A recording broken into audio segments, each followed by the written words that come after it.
right. Hello, everybody. I sent that text-to-speech test thing, but I didn't have the scene enabled. So let's try that again.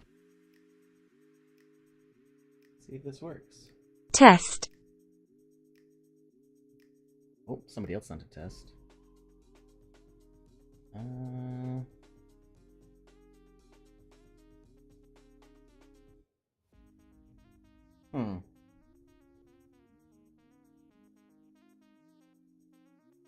I should be able to hear it. Oh, wait. Maybe because this is turned down. Let's try that.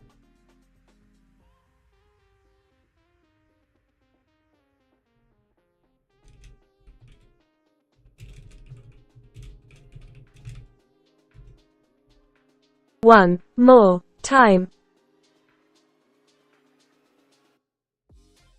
Okay, so I see that it should have gone through to you, but I couldn't hear it.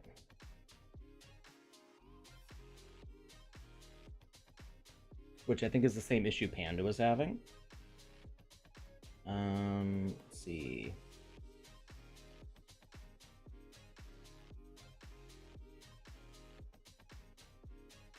Maybe monitor and output.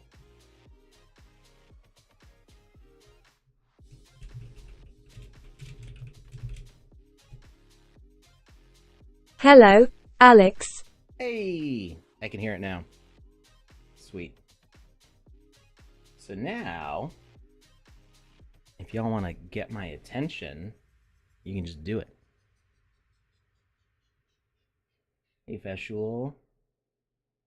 Hi, Nervex. Hey, the Oak's on you.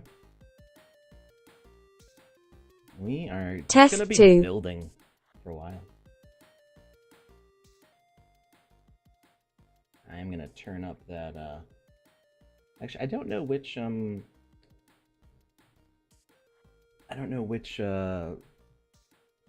channel the text-to-speech is on. Because by the time I look at my mixer, it goes away, and so then its name doesn't show up anymore. Somebody do another one. Say something long. Something that, like, test is too short. Because it just blips away before I look at the thing. Somebody should say something lengthy.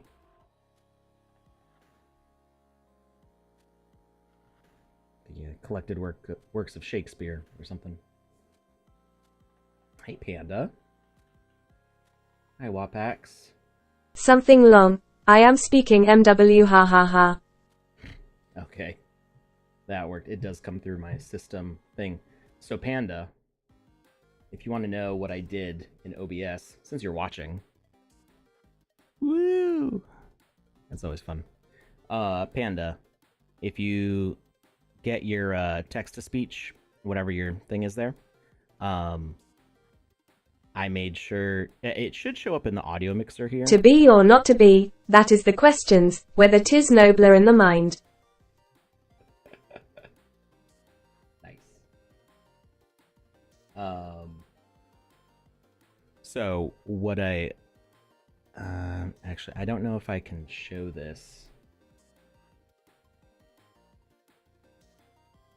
I guess it doesn't really matter if people see that source link, but so when you click on, I'll delete the URL. I don't think that URL makes a difference in this case, but so this is the text-to-speech thing. It would have the URL here. You want to control audio via OBS. Make sure that's checked on. And then in the audio mixer, you can click on advanced audio properties. And I changed the text-to-speech channel to do monitor and output.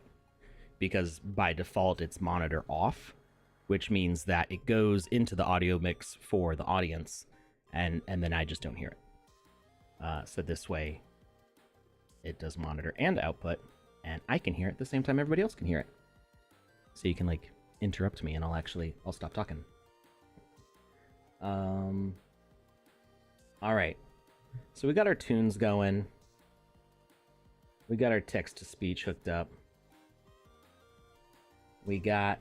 I realized I've been using 10.6, 0.10.6 for a while now.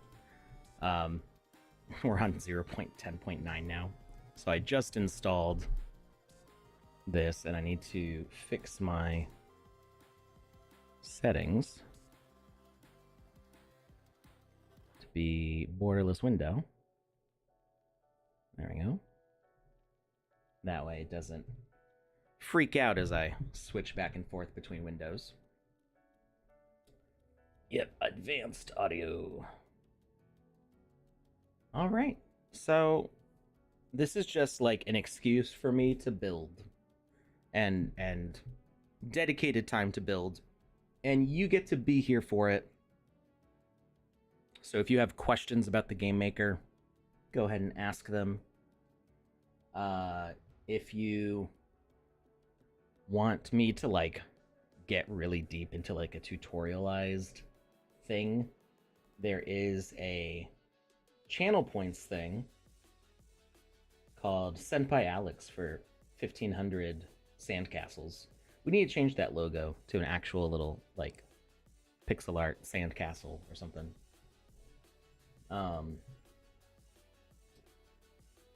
And yeah, I'm just gonna build. I'm gonna make some stuff for the Builders Challenge. We had kind of started this before for the first Builders Challenge, and there were a bunch of reasons why it kind of didn't work out. I was trying to do a whole game in like 2 to 3 hours, which is already kind of tough as it is, but then try to do it like with the chat and with Lucas being lovingly distracting. It was kind of a lot to try to go as fast as I thought I could, as I probably could if I was just doing it solo. And that combined with I kept on getting sick, and like my family members kept getting sick, and it was all like the nasty germs brought back from my kids' school and stuff, was just not working out. Plus, in the first Builders Challenge, I wouldn't have been able to participate. Now I can participate in the Builders Challenge because I'm not directly working with the Builders Challenge team on anything, and it's open to staff, so I can actually participate, and it's a little more encouraging knowing that I'm putting this work into something that I'll actually be able to release. I mean, I could have released the games anyway, but it wouldn't have done anything for the Builders Challenge. So, yeah, I'm pumped. Let's check out, is there a Builders Challenge article? I know some people were talking about that, and I don't know if it's up yet or not.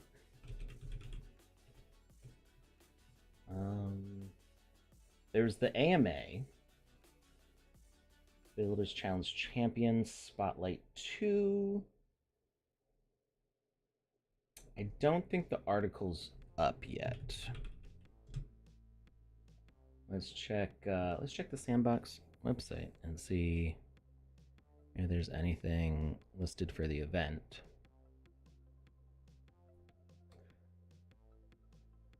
Yeah, I'm not sure if it got pushed either. I was seeing conversations on Slack like 4 hours ago, but it didn't seem like conclusive that they were gonna launch it. I see Builders Bootcamp, Builders Launchpad, but I don't see Builders Challenge. So I guess we'll have to. We're just gonna build. I know what was discussed in like the AMA and some other announcements was that there are some boosts. So you get a boost for it being multiplayer. We had already planned on these being multiplayer.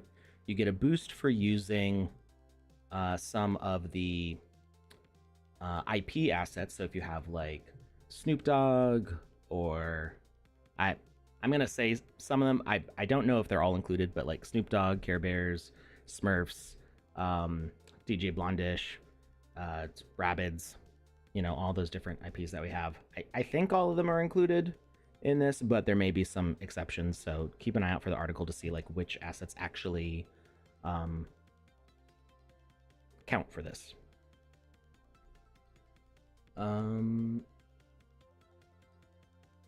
expect to see a lot of UGC leaderboards. Yeah, I'm excited about that too.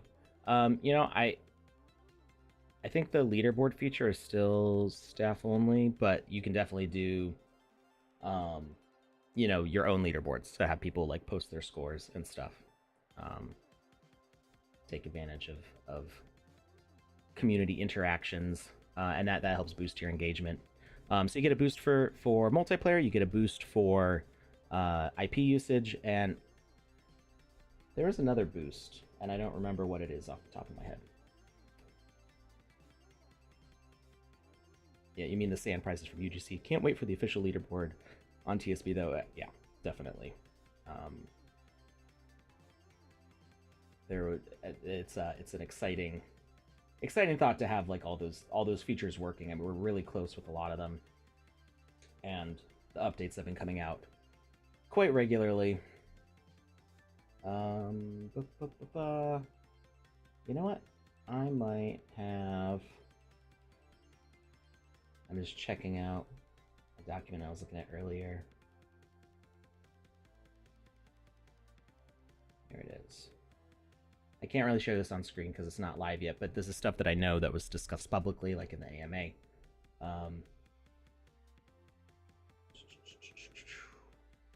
So the boosters are a new experience booster. Experiences not participate in the first Builders Challenge. That was the one I couldn't remember. So you get a 50% boost from it being an experience that wasn't in the first Builders Challenge. You get another 50% boost for multiplayer, and another 50% boost from experiences that host at least 3 unique assets from Sandbox brand partners from the list below. So it is specific ones.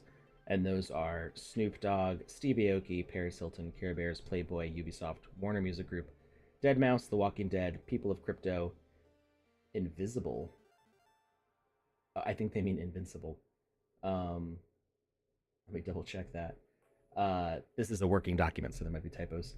The Voice, Captain Tsubasa, Fist of the North Star, and the Smurfs.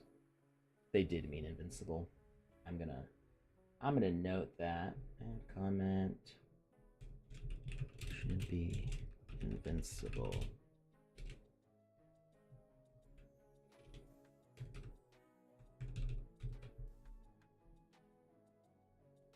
There we go.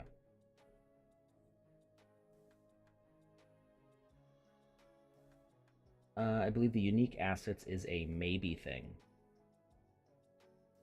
Oh, is this planning on changing?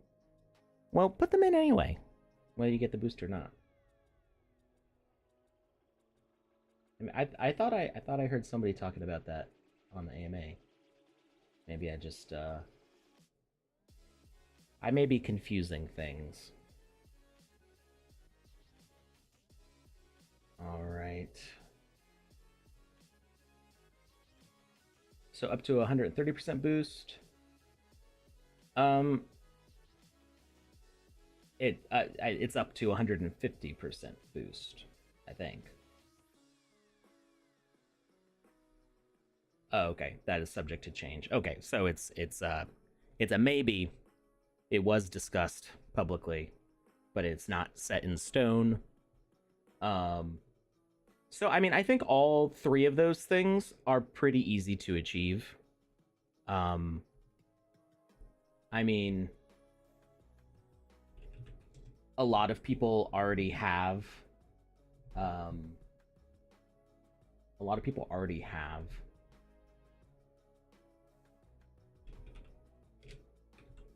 IP NFTs from Sandbox. And the other two boosts are you know, anybody can do them without any other investment. So I mean, a lot of people, you know, the Builders Challenge is really only open for landowners or creators who have a connection to somebody who has land who can publish the game for them, and then they, you know, work out whatever deal they can to share that space. But if we look at like price low to high, what are some like low cost IP assets? in that list. Is this Polygon? No, this is ETH.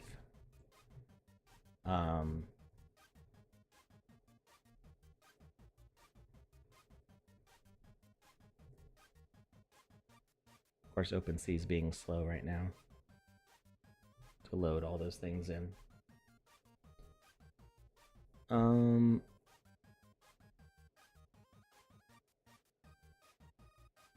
to see if there's any specifically from the mentioned ones. So there's a Paris Hilton hat for 3 sand.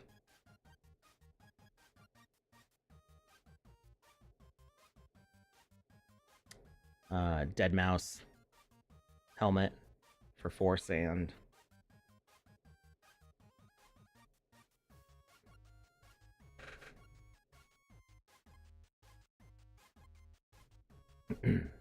Another Dead Mouse hat or helmet for 5 sand.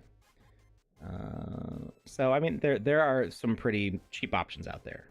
You know, that's 5 sands, like what, $2.50, something like that. But you're probably going to be spending more on gas to make that purchase. I think the point of it,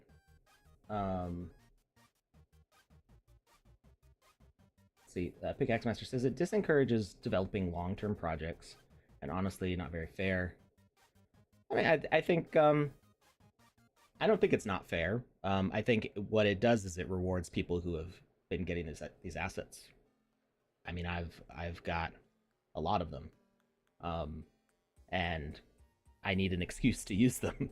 So, I mean, people who have gotten these assets either from the collections, just because they're collecting them, if they've bought a premium land that came with these assets, this is giving a reward to people who have invested in the Sandbox assets.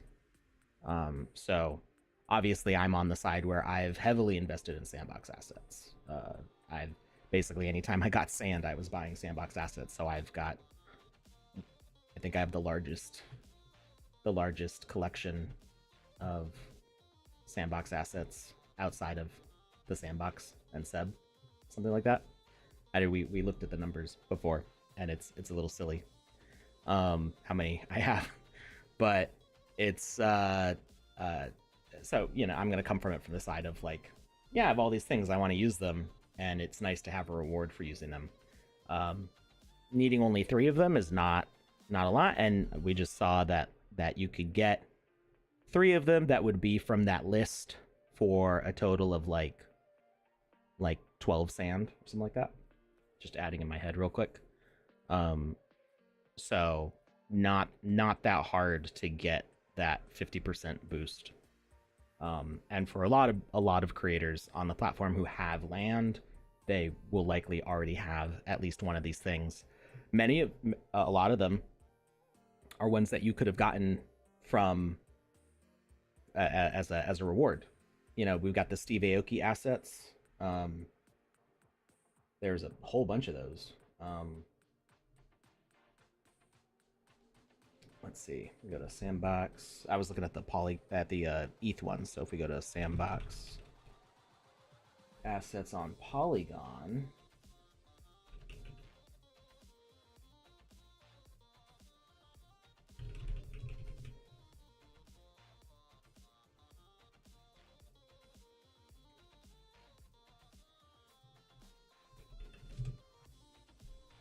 so I know a ton of people got these. I think you got these either from having the Steve Aoki avatars or from playing the experience, or like a combination of those things.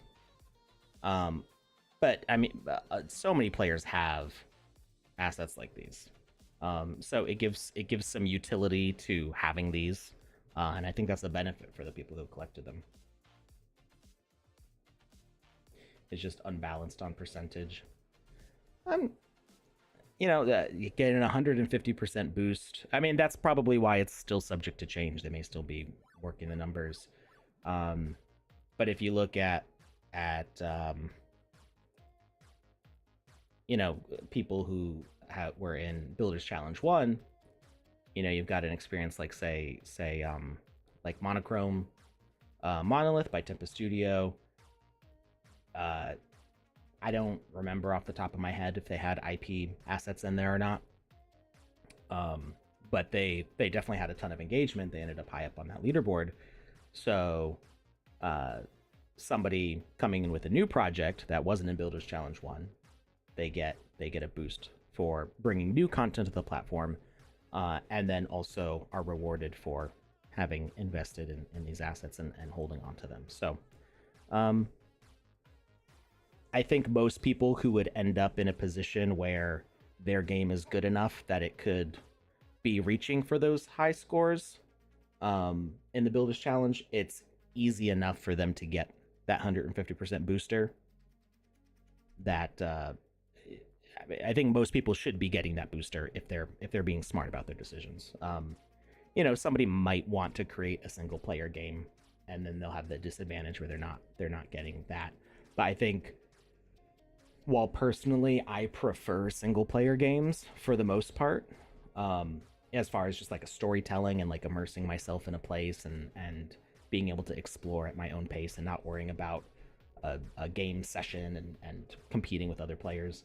While I prefer a single player experience, the Sandbox as a metaverse platform is trying to encourage multiplayer and social interactions with players, and we've been doing more to add these social features with the new emotes, following other players, and trying to upgrade those features as we continue on. So I think it makes sense to be boosting multiplayer, and then doing a new experience. I think that makes sense to have the boost because we want there to be fresh new content on the platform, and everybody who was in Builders Challenge 1 has already had a chance with Builders Challenge 1 with the experiences that they made. We don't want every single Builders Challenge to just have the same top 10 experiences every single time, because that's unfair. Not giving a chance for new experiences to shine. And then the asset booster, I think is just an easy way to stimulate some asset purchases, reward people who already have the assets. I feel like that's an easy win for everybody. All right. But yeah, I definitely like give this sort of feedback. I'm not the person to receive this feedback about the Builders Challenge. Definitely talk to the people in the Builders Challenge team. I think the Pyre is still doing stuff with that. And when you see like the AMAs and stuff like that, and if there may be like questionnaire forms that go out to, what's your feedback on the program, definitely, give your case for why you think it might be unfair, or ways that you think, new ideas and suggestions, because this program is going to keep evolving for as long as it goes on, however many Builders Challenges there are. All right, so diving into this. Oh wait, there was one more thing I wanted to show off. I talked about this on social media, but there are new categories, and I've been working on these for a while, and they're finally available.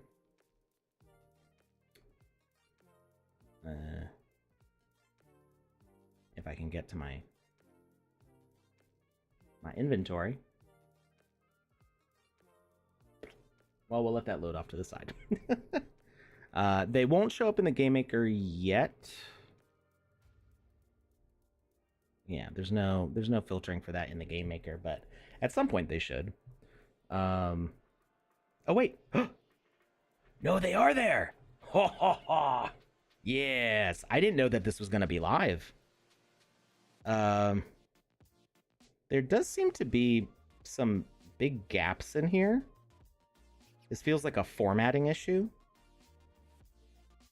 Sweet. I did not know it was going to be live in here.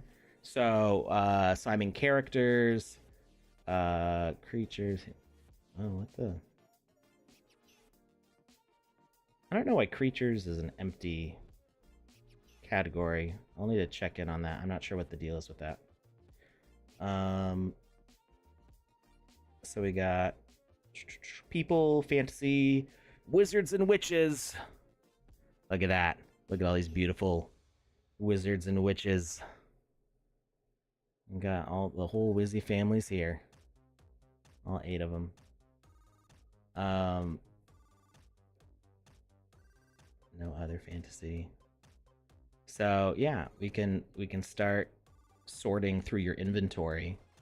So this has applied to all layer 1 assets. I had to go through all of the minted ones and update them.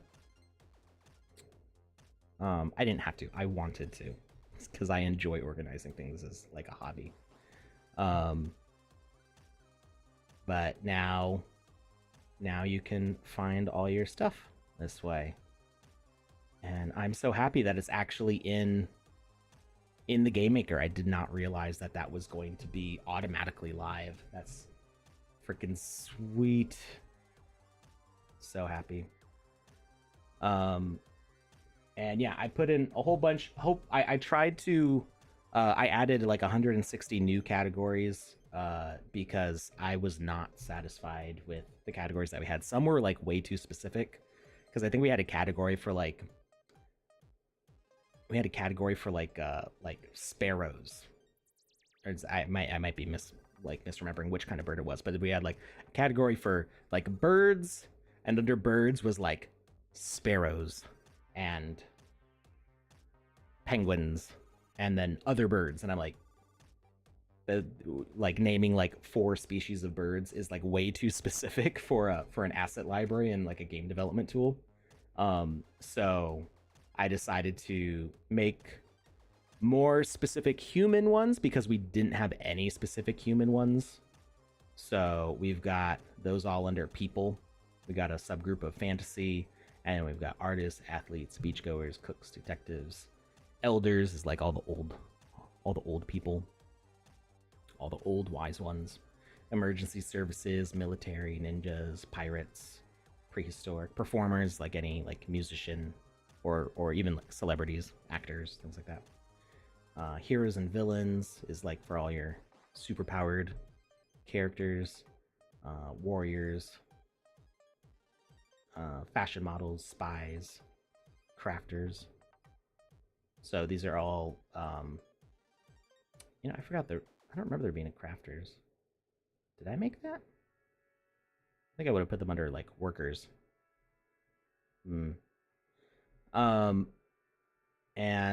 then for, if we go to like birds, so penguins is one of the old ones. I added flightless birds. So I think the old categories are hanging on. And maybe they'll like get flushed out eventually. Oh, they're probably holding on because we've got like exclusive assets, probably, that are. Why can't I click on all? There we go. Oh, that's interesting. You can't search by category on the all. You can only do it on these. How long have we been streaming? Just about 30 minutes. Not long. We're on half an hour out of 4, because it's a long stream. I'm gonna be building all afternoon. After I finish basking in the glow of the new categories. So yeah, I did farm birds, birds of prey, flightless birds, tropical birds, and other birds. Oh yeah, giant birds also. Can't forget our giant birds, like howlybird, because that's a giant bird.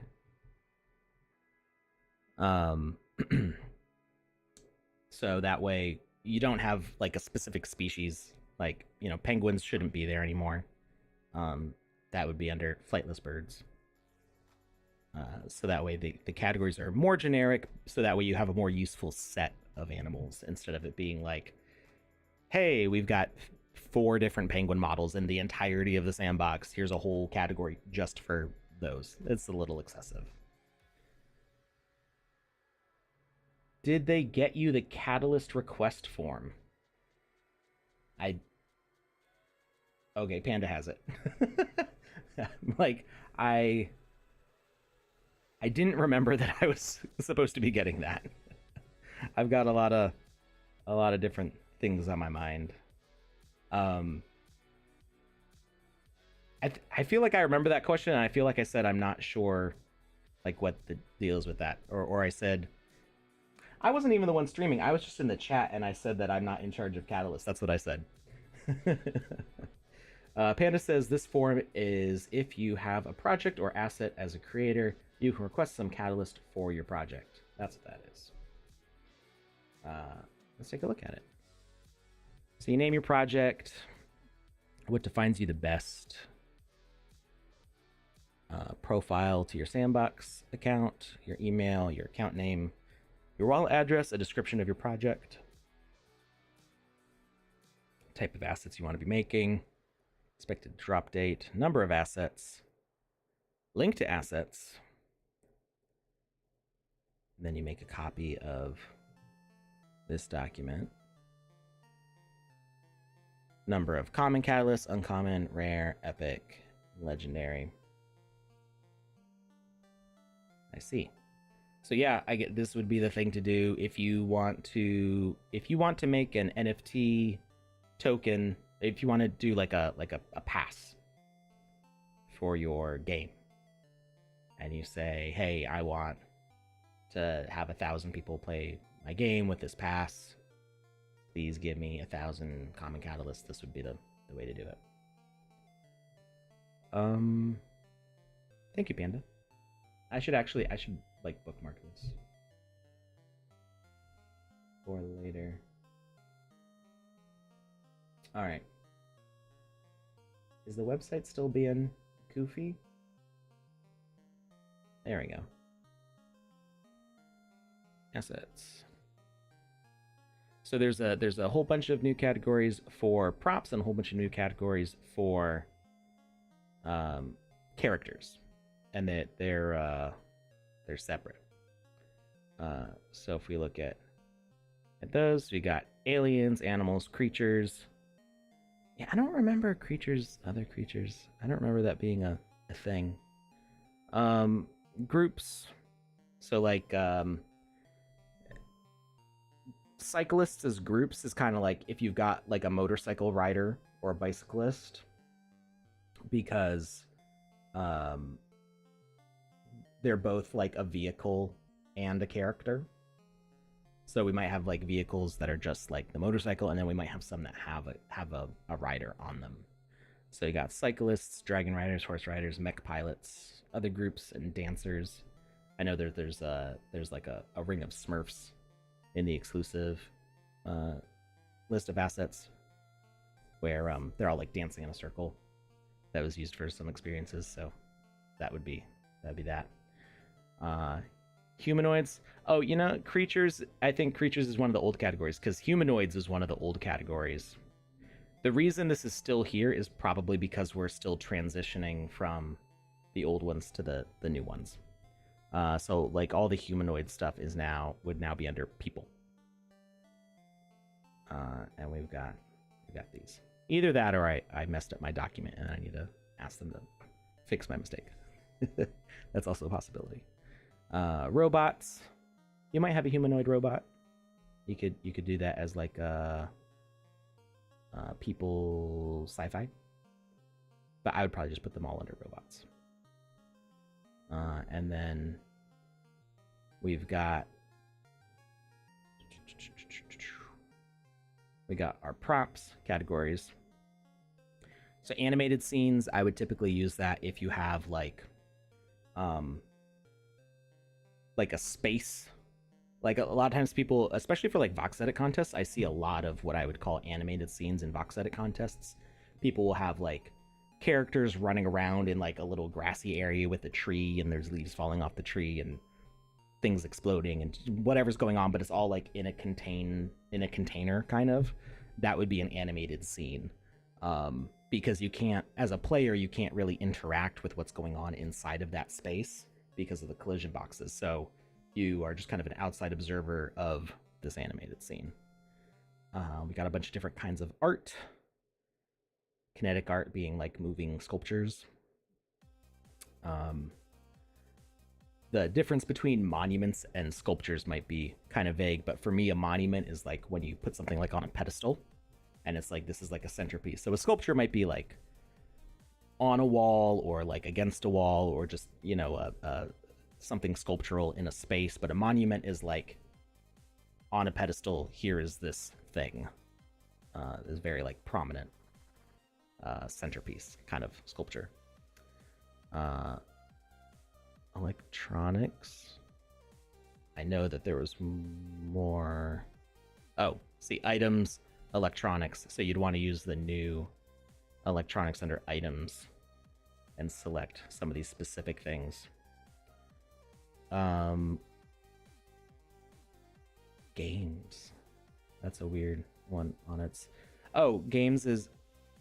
It might have been under.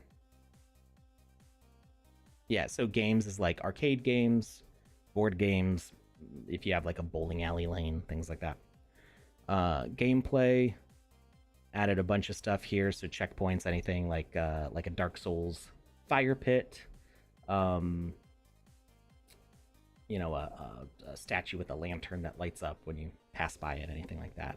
Collectibles is what I would do for anything that, like this berry, would be, well, actually, I'd put this under food, but you could do this as a collectible also. Anything that you want players, VoxEdit, anything players are picking up around the space, coins, like Mario kind of coins. Collision models are things that you might like turn invisible and are just used to block off spaces. Hazards like spike pits. Effects are like little animated decorations that you like a fire or little sparkles, things like that.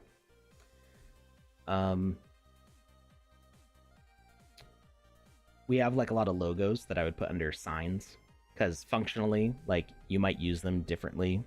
You might use a logo in different ways, but pretty much all the logos could be used as a sign. So I just call them signs. Switches. We might change it to like switches and buttons. But I think just switches is fine.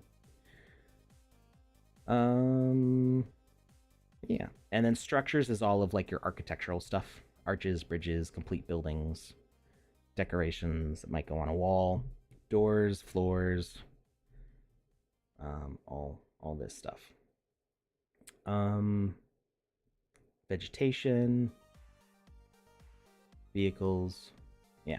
So that's all the new stuff. And some questions here. Ian,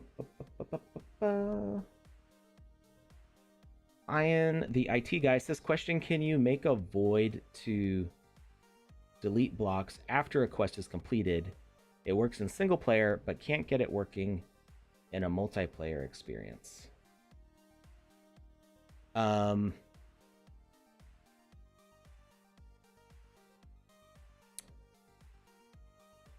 Are voids working in multiplayer? That was the 0.10 feature, right?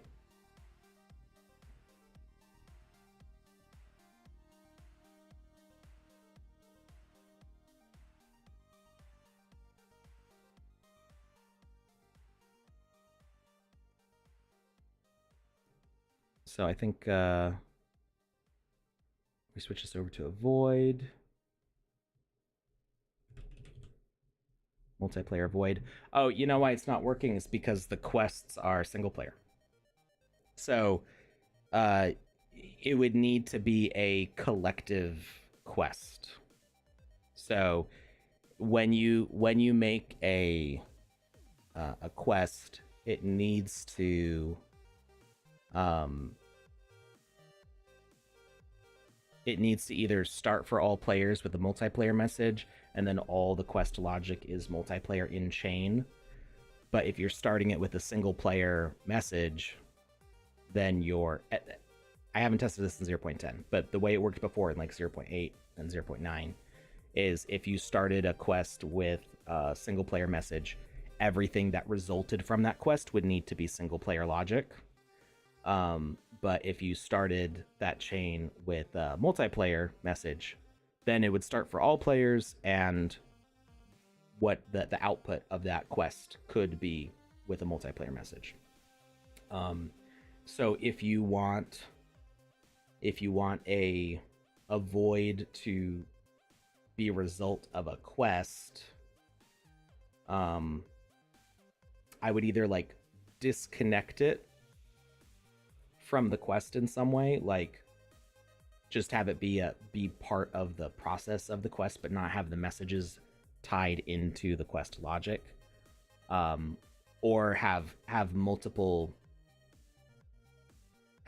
things happening at the same time. So like you can overlap two objects and have a player interact with both at the same time, I think. I'm trying to think if that still works. If the objects are right on top of each other, you might interact with both at the same time. So you could have a multiplayer message send to void the space and a single player message to do the quest.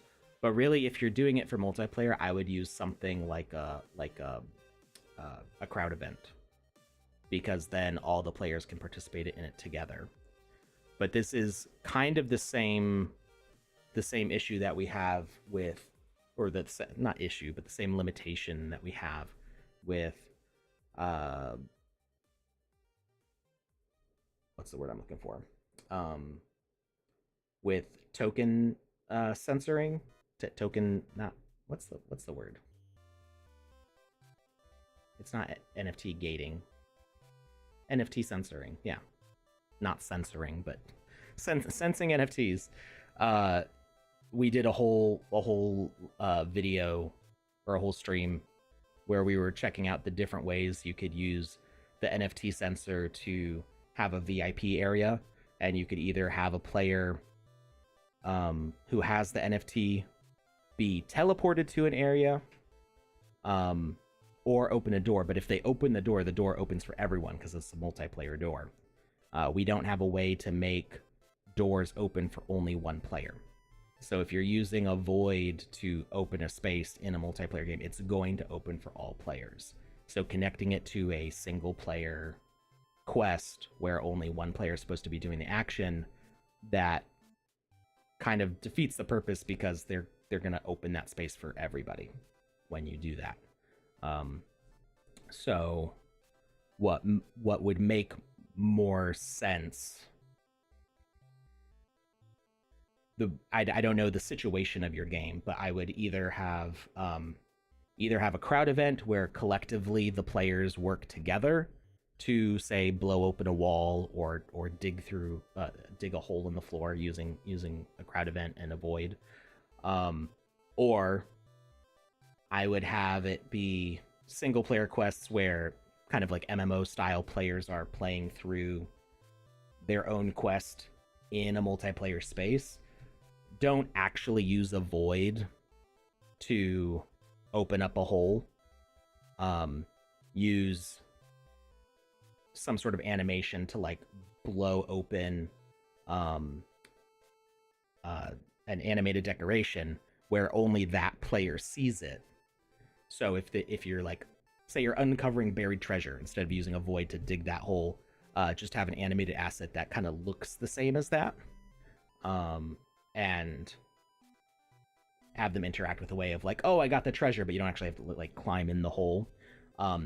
If you want to take them from one space and put them in another space, have them climb through the hole, then maybe use a teleporter instead of having them actually physically walk through that space.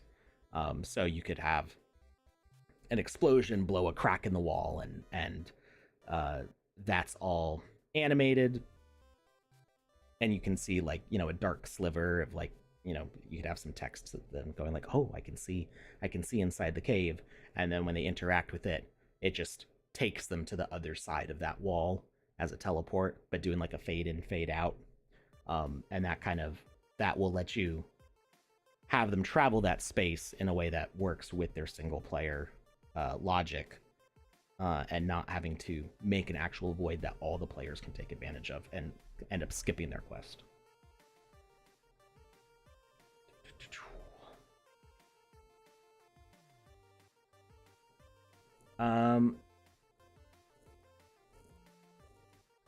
Yeah, Panda knows all about adding animations. That's a good question for VoxEdit streams. I'm not going to open up VoxEdit right now, but in short, like you can, I think we even have this template on the docs.sandbox.game for our Gitbook.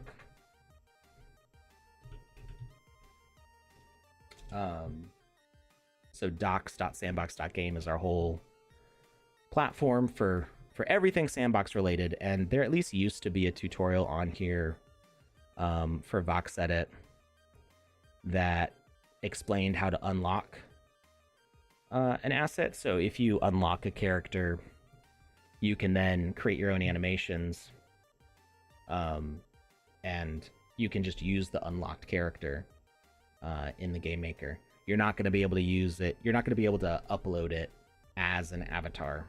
Like our avatar platform is very specific to only work with locked characters because we add new animations for all these new mechanics. Like, you know, we added sliding, we added crouching, we added swimming. So anytime we add mechanics like that, you're going to want all the avatars to be able to use those new features. So that platform with the avatars is kind of locked into sticking with those templates. The process is easier than it used to be.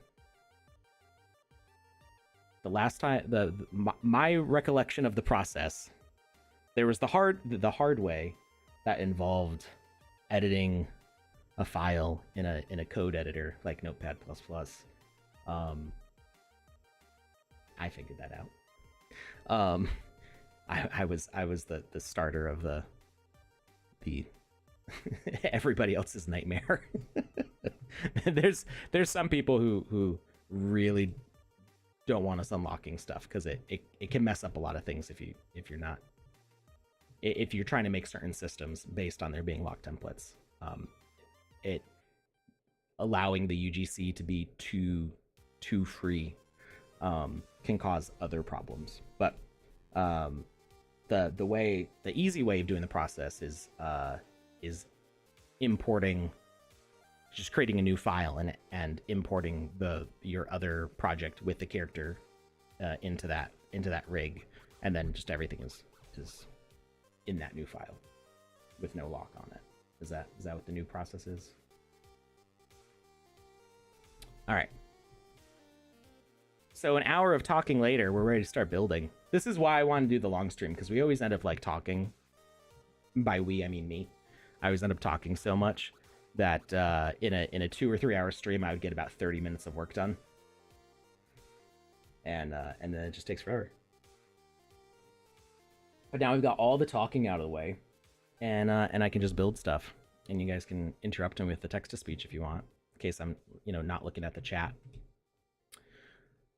So we had done this space. We had a quest with Wizzy the Purple.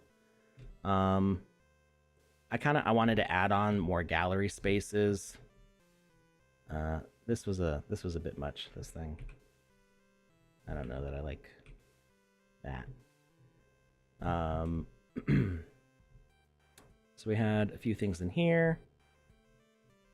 Did NFT frames always show the artwork that was in them before? I actually don't remember.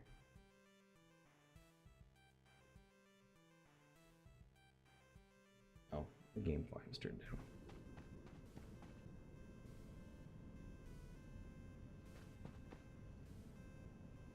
I don't know what these are. There's something messed up with those. Weren't those doors supposed to close automatically after a while? There's probably stuff I'm going to need to update here. Okay, the door still clicks open successfully, which is good. Alright, so we got our eggplants, and we had to talk to Wizzy the Purple about getting the eggplant quest.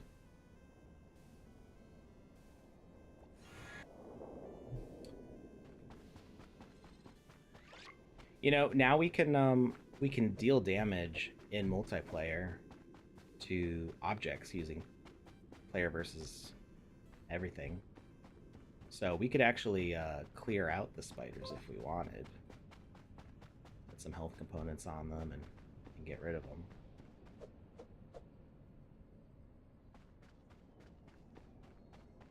I kind of want to maybe like once a player walks in this space, they go like, oh, I don't like it here, I'm gonna go back, and they just leave. That way this space ends up a little more mysterious. Like they can take a little look.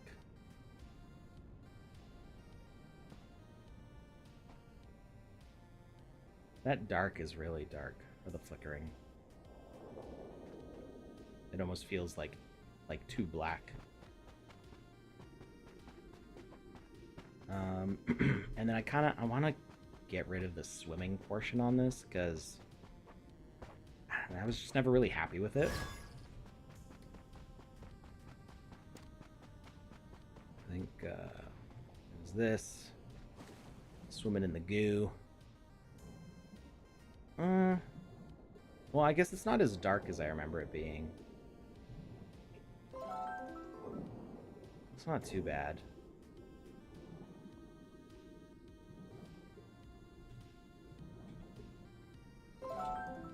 Maybe we'll say it's oxygenated goo. Like, what's that stuff in Neon Genesis? The, LCL, or whatever it's called? What is that? When I move the camera, the lighting changes. I think the camera's clipping into the wall. That's weird. I don't know exactly what's doing that.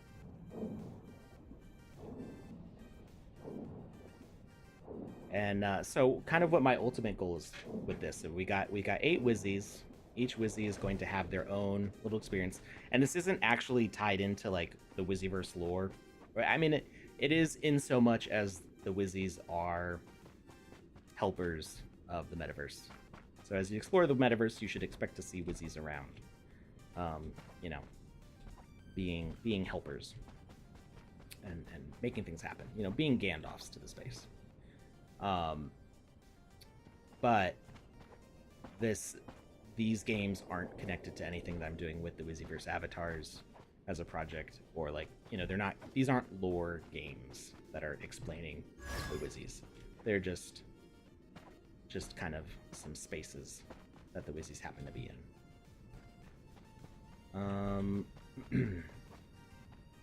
All right. Let's figure out what's going on with these frames here. Okay. That's what that is. Resize?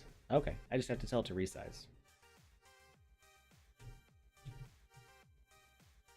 Which is funny because the rest of these had resize on them already. I don't know why those ones didn't have resize.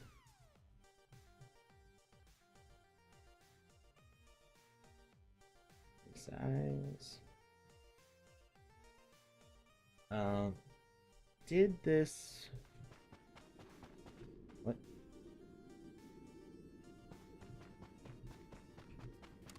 I didn't remember that I was wearing pirate gear. Okay, good, that's working. There was an issue where the NFT details weren't coming up on the gallery when this was actually a multiplayer, but it didn't feel like it was a bug so much as it was just like really slow. Like it would eventually come up, but it would take its sweet time about it. Player, let's see. Swimming enabled, auto jump height, no fall damage, no player versus everything. We want to change the default equipment.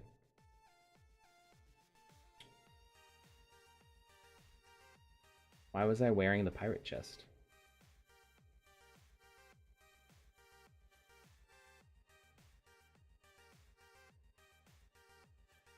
Oh, maybe it was persistent equipment? Is that why I'm wearing that?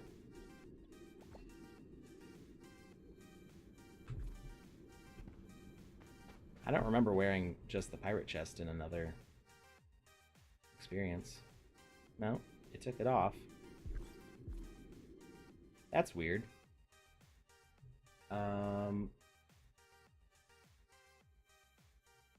What if we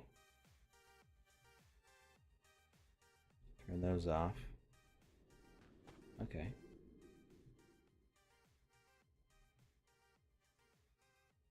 Use persistent equipment.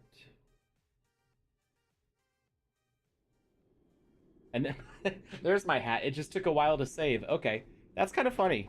So now in the Game Maker, I don't know when this changed. In the Game Maker, if you are wearing equipment, when you exit out of play mode, it will eventually, if you have that setting on, it'll remember what you put on. That's kind of cool. Spawn size, we'll make it a little bit bigger. You can spawn anywhere in this area. We don't need health. We're not doing anything that's gonna cause damage.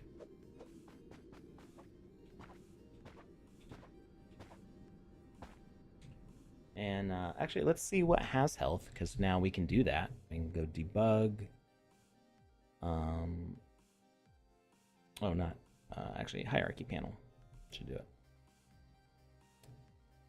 We're gonna filter by component.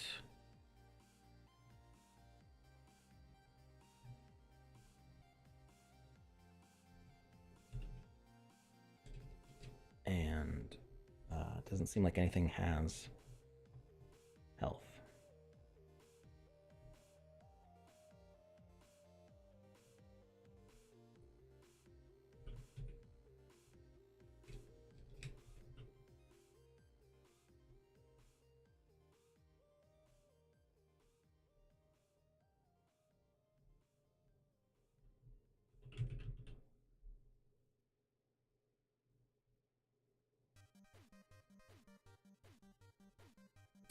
So we can turn player versus everything on just for the fun of being able to swing our arms around like a maniac.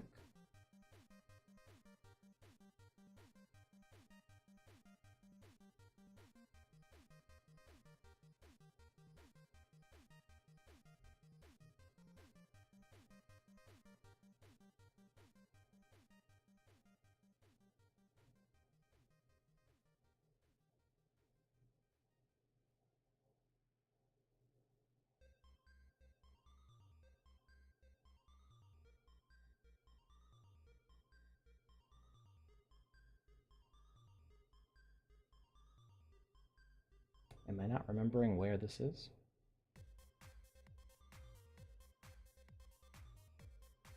Oh wait, that's just on the publish, isn't it?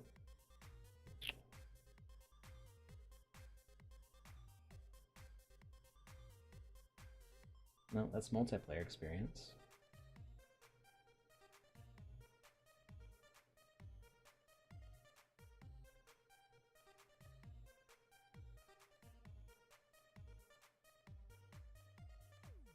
Why is my brain not remembering where player versus everything is?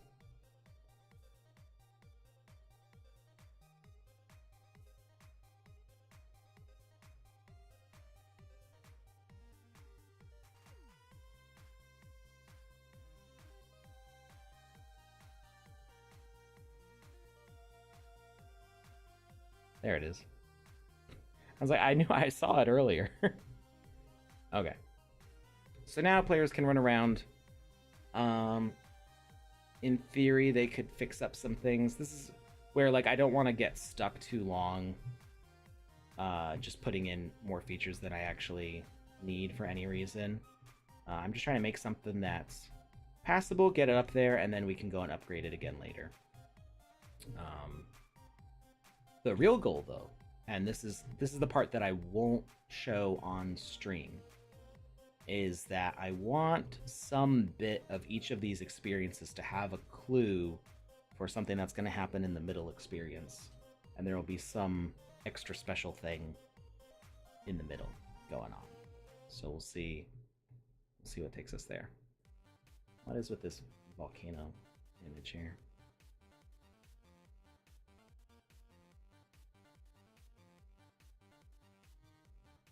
I don't even know why we have this. Anyway, we don't need that.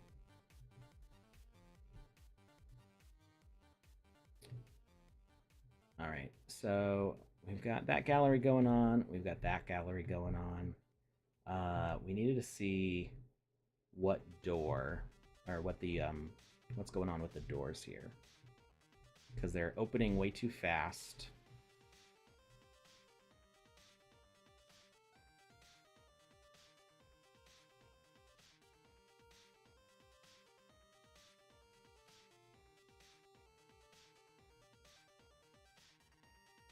Why did it change to open and close? It should be opening and closing, I think.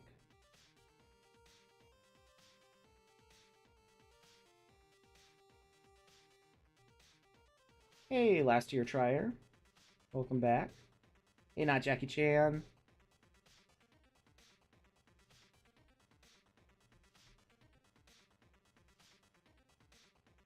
South Park episode.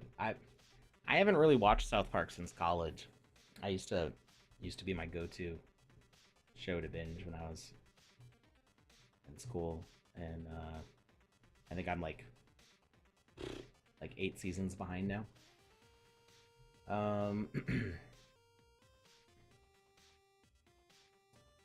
The last episode I remember watching,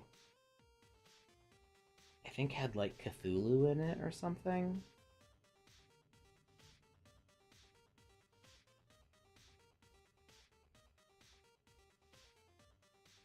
It was like big and dramatic. I don't remember the details. All right, so our message, edit logic. So the door has a speaker. It detects any player, sends an open message to itself, or you can interact with it if you need to. And it plays a sound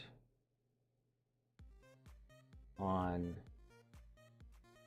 either the closed message or the opened message. Message on open is opened, and that's because the sound effect plays really fast, I think. So you see it open, then it clicks, and then the close message happens after a timer, I want to say. Was there a timer on this thing? Timed event. Message required is opened. Then it has a 5-second door timer, and then it should close on its own. And it sends it to door 3.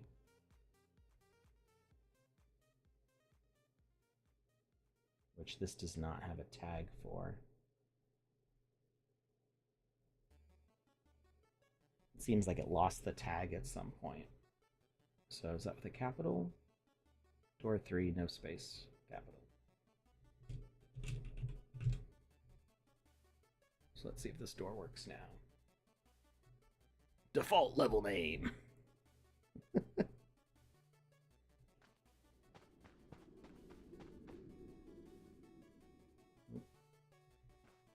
Press the wrong button.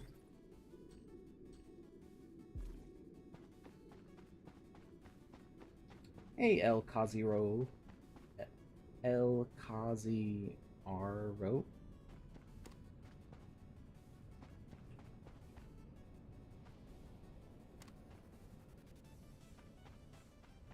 That's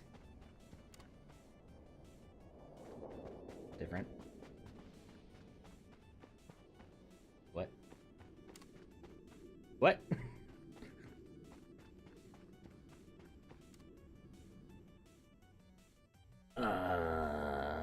Okay. What's going on here? Message to open, so that should be fine. it senses the player, sends the open message to itself. Or you can interact with it. If for some reason it didn't sense you, you might, if you're standing next to it for too long, it'll close. And you'd have to like walk away from it and then walk back to it again for it to sense that you are nearby again.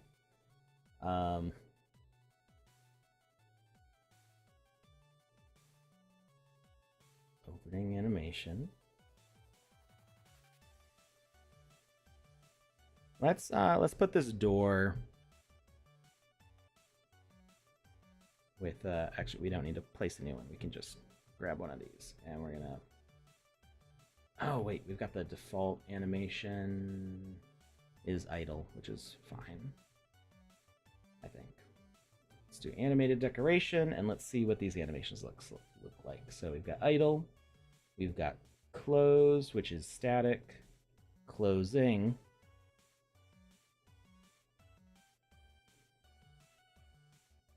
It kind of like stuttered the first time. It's doing a weird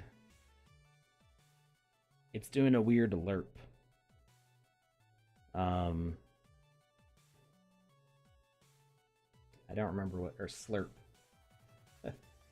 Why is it,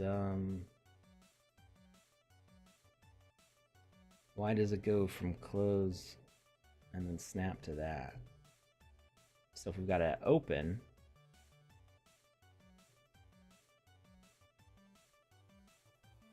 wait, it's automatically doing that instead of what? Okay, that I feel like somebody changed something.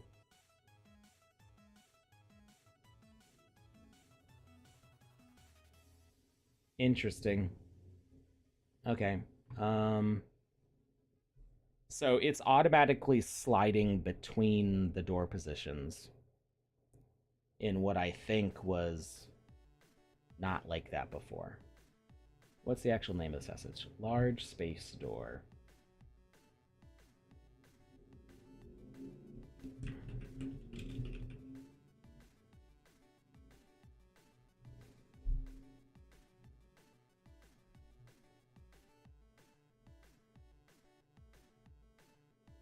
It doesn't even have an open and close animation.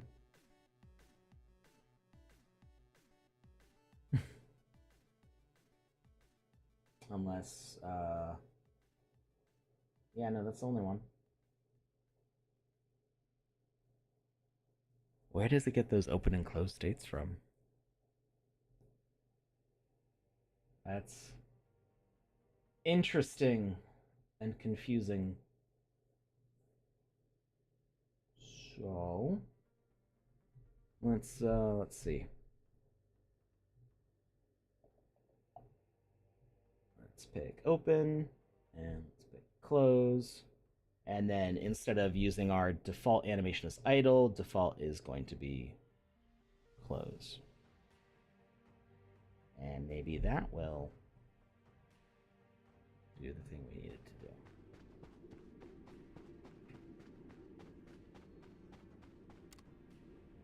It's really fast. 5, 4, 3, oh, and then it closed. That's interesting. It's just way too fast. Maybe one day humans will figure out doors. It worked really good in 0.9. I was really happy with the way this door worked before, and then something changed in the way door behaviors work. So what if we do opening and closing as the animations, but we change the, instead of using idle, we'll have closing is that, no, we don't want it looping. We want closed as the default.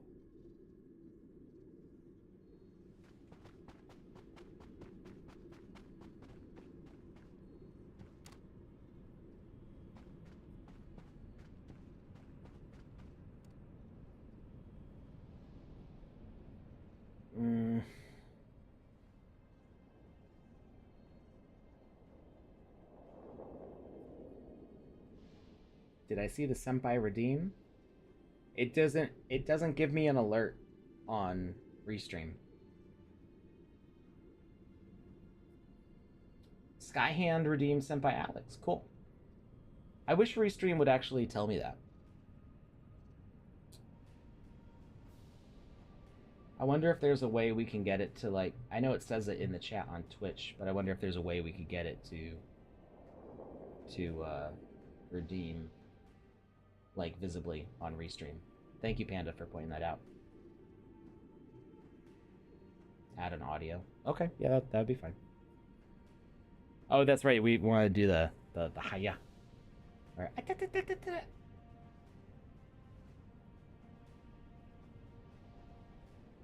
Only opening it fast worked. Yeah, I mean, it was just one builders challenge. When the first one started, it was working great.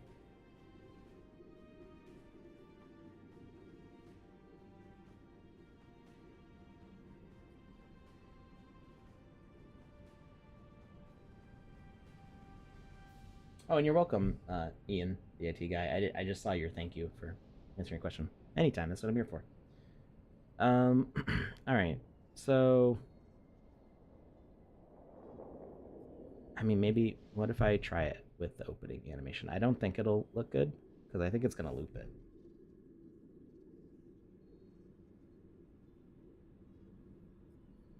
Except it's not looping it now.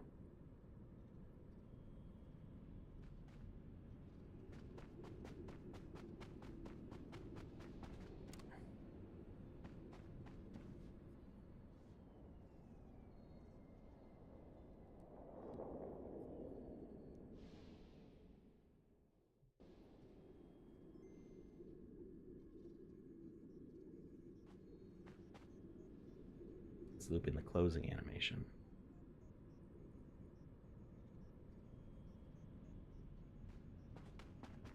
Oh, this door is the bane of my existence right now. I guess we'll just have to go with it being fast.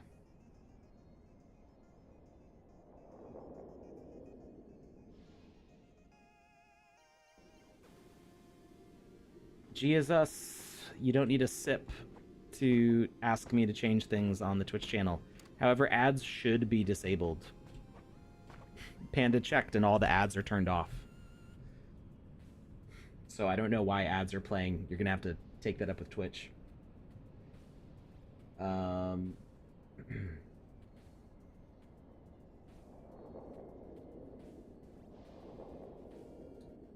Settings, not settings. Creator dashboard. Monetization, ads. Ads. Activate your schedule to automatically run ads on your channel is turned off. Ads manager. Pre-roll ads are disabled. Pre-roll notification is disabled. Stream display ads are disabled. What's this ads manager? Automatic ad length and frequency is off. Ad minutes per hour. I think that's what.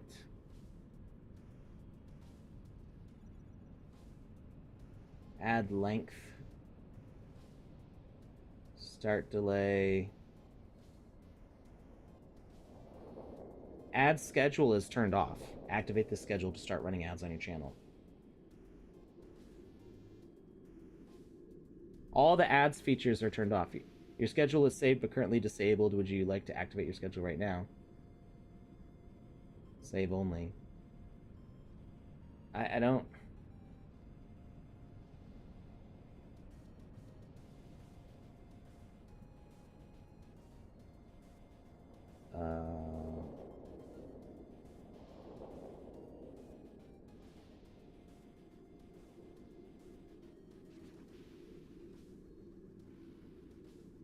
all the ad features are turned off, so I don't know what else you can do. It's okay, Alex. It's a Twitch potential issue. We have turned everything off we can. G is being punished for bad twitching. There you go. Hi, BitFox. Bitfox, did you check your claims? It's Tuesday. Could be Wednesday, so it might not be there today. But let me know.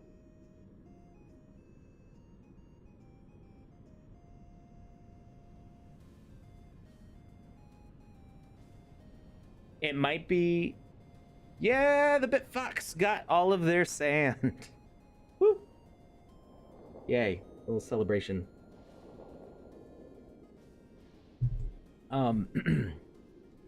It might be that because we are an affiliate channel. Now, is it affiliate? That's our level. There might be a mandatory ad break in there that we can't turn Ain't off. no party like a PandaPops party, like a PandaPops party. Whoop whoop. Exactly. PandaPops party. This is a Bitfox party though. Yeah, we never turned ads on for anything. They're all set to off. They can even. Sure, these are our settings. They're all off. This thing here, we can't change this. Like it's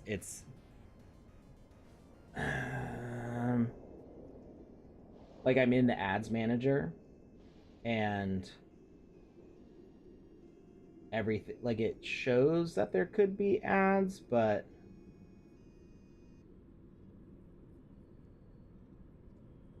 there's no option to have it be none in there. It says 1 30-second ad break every hour. You've scheduled 30 seconds of ads per hour.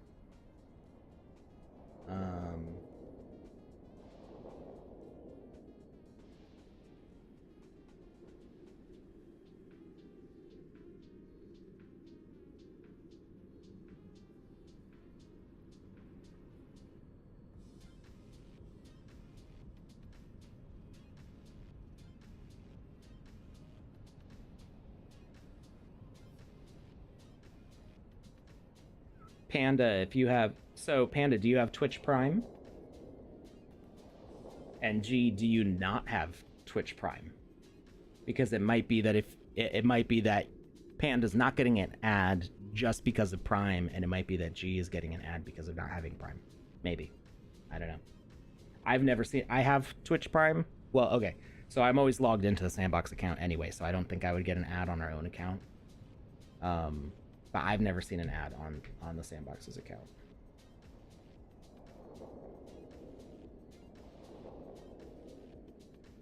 Little obvious, just sub and you won't see ads.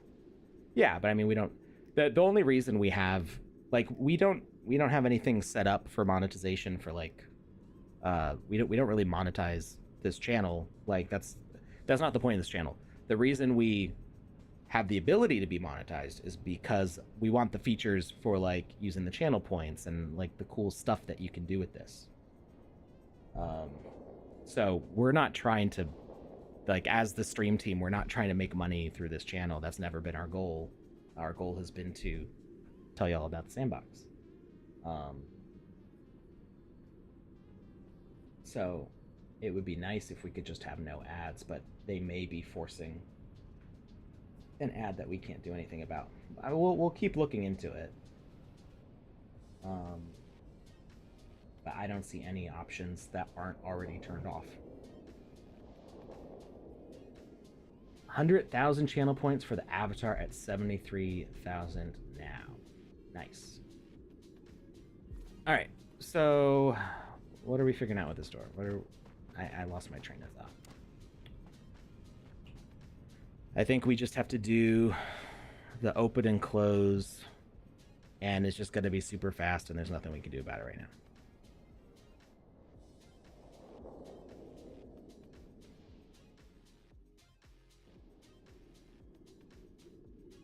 What?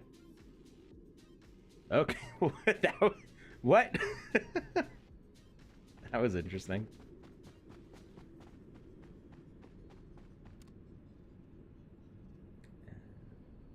3, 2, 1. Close. Yeah, I miss having the animation. It looked so nice, that sliding, the sound. So So I guess that's just the way it is.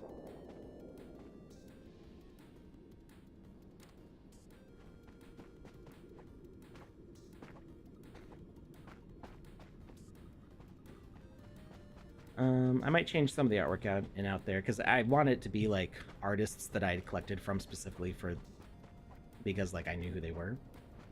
And some of those are like profile pics, like the Rabbitars. What is not Vogu? What is this called?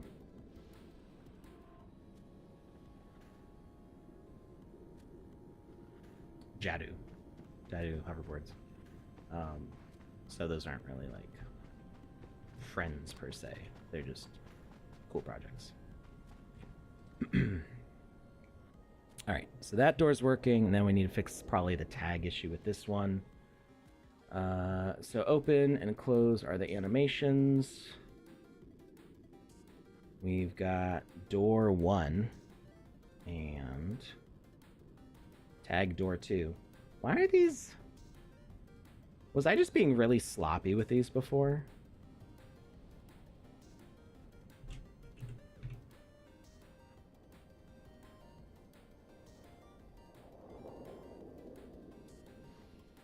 Door 1. I feel like these all worked though. It's like my tags got changed around a little bit. Web3 says he's right. I switched to Twitch. It is playing ads. But the important question is, do you have Twitch Prime? Okay, here. We'll test the Twitch Prime theory because I have Twitch Prime, and as long as I'm logged in on my phone, I have Twitch Prime, and as long as I'm logged in on my phone, that came up without an ad. I think Twitch is forcing ads for non-Prime viewers.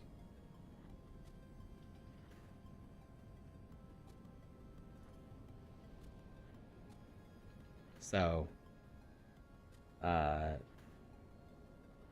I think there's no way around that unless we remove the features like, unless we decide, okay, we're not gonna have an affiliate account, we're gonna have no channel points, no special things, no fancy things like that. And I don't know, is that more important or less important than a 30-second ad that can you skip it? I know.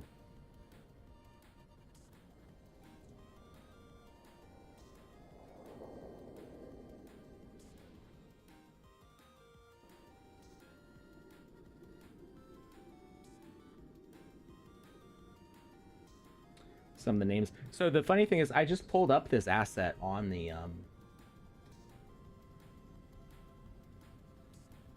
you know, I was looking at exclusive assets, but I wasn't looking at basic assets. I wonder, is this door exclusive or basic? I think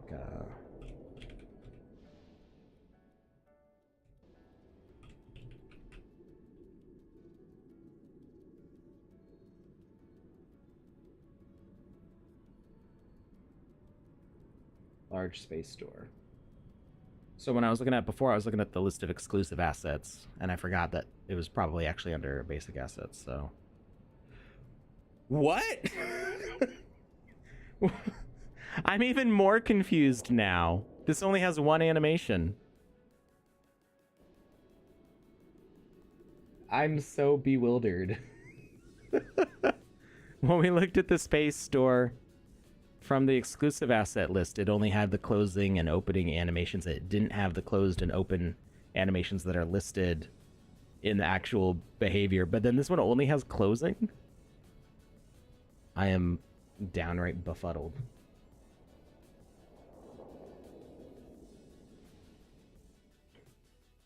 There we go. Panda has declared channel points are more important than making sure that there's not a forced ad that we can't stop. It is official.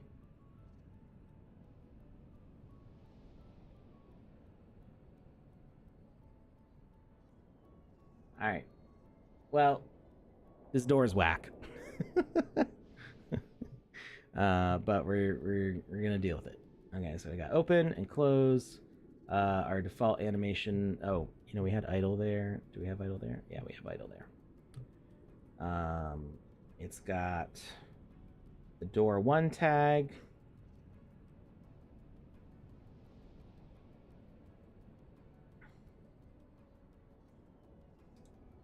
Yeah, I was getting a whole mix of weird things, and like none of it was behaving the way I would expect.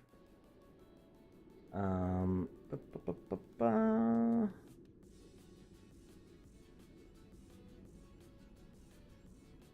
Message required open, door timer, close after 5 seconds.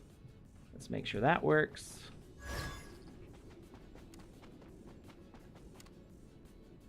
And 5, 4, 3, 2, 1. Close. All right, that is working also.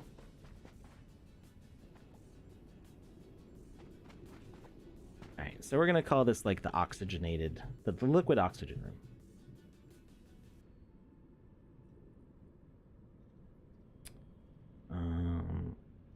Maybe there was like a warning sign earlier. Here we go.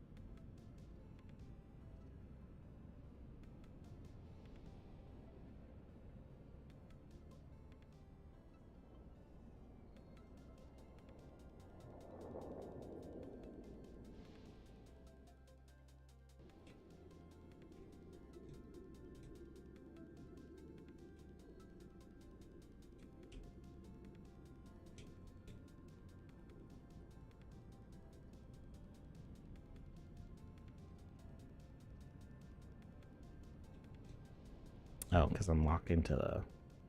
There we go. I was locking a full block instead of a half block.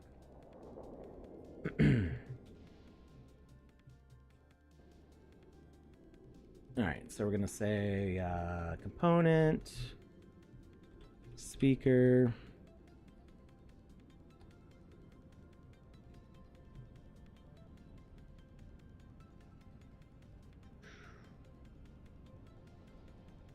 we'll use the multiplayer speaker. Actually, do we need to make it? It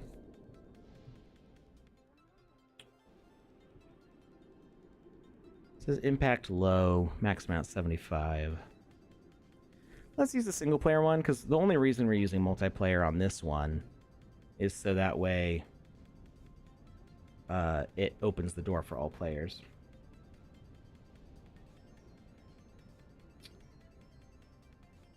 For which BC are you building for, hidden gems or simulator? I'm not sure what that means. BC for Builders Challenge?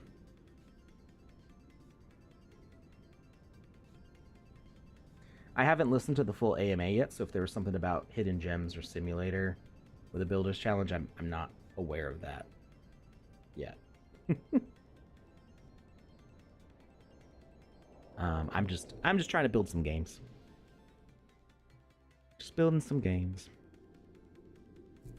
It's kind of the I get a little bit of imposter syndrome, not like really bad like a lot of artists get. And I think the only reason I don't get imposter syndrome too bad is mostly because I've had some decent successes in areas, so it's kind of like proven to myself like what I can do.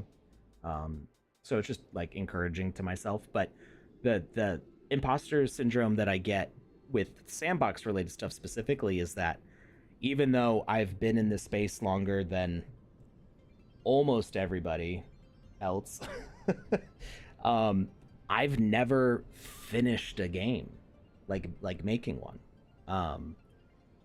because what I was doing in the earliest versions of the Game Makers, I was making like little gameplay demos showing like this is what's possible, and I would build it out like as much as I could, but I would only have a week to do it before the stream where I would show everything off and show how it was done.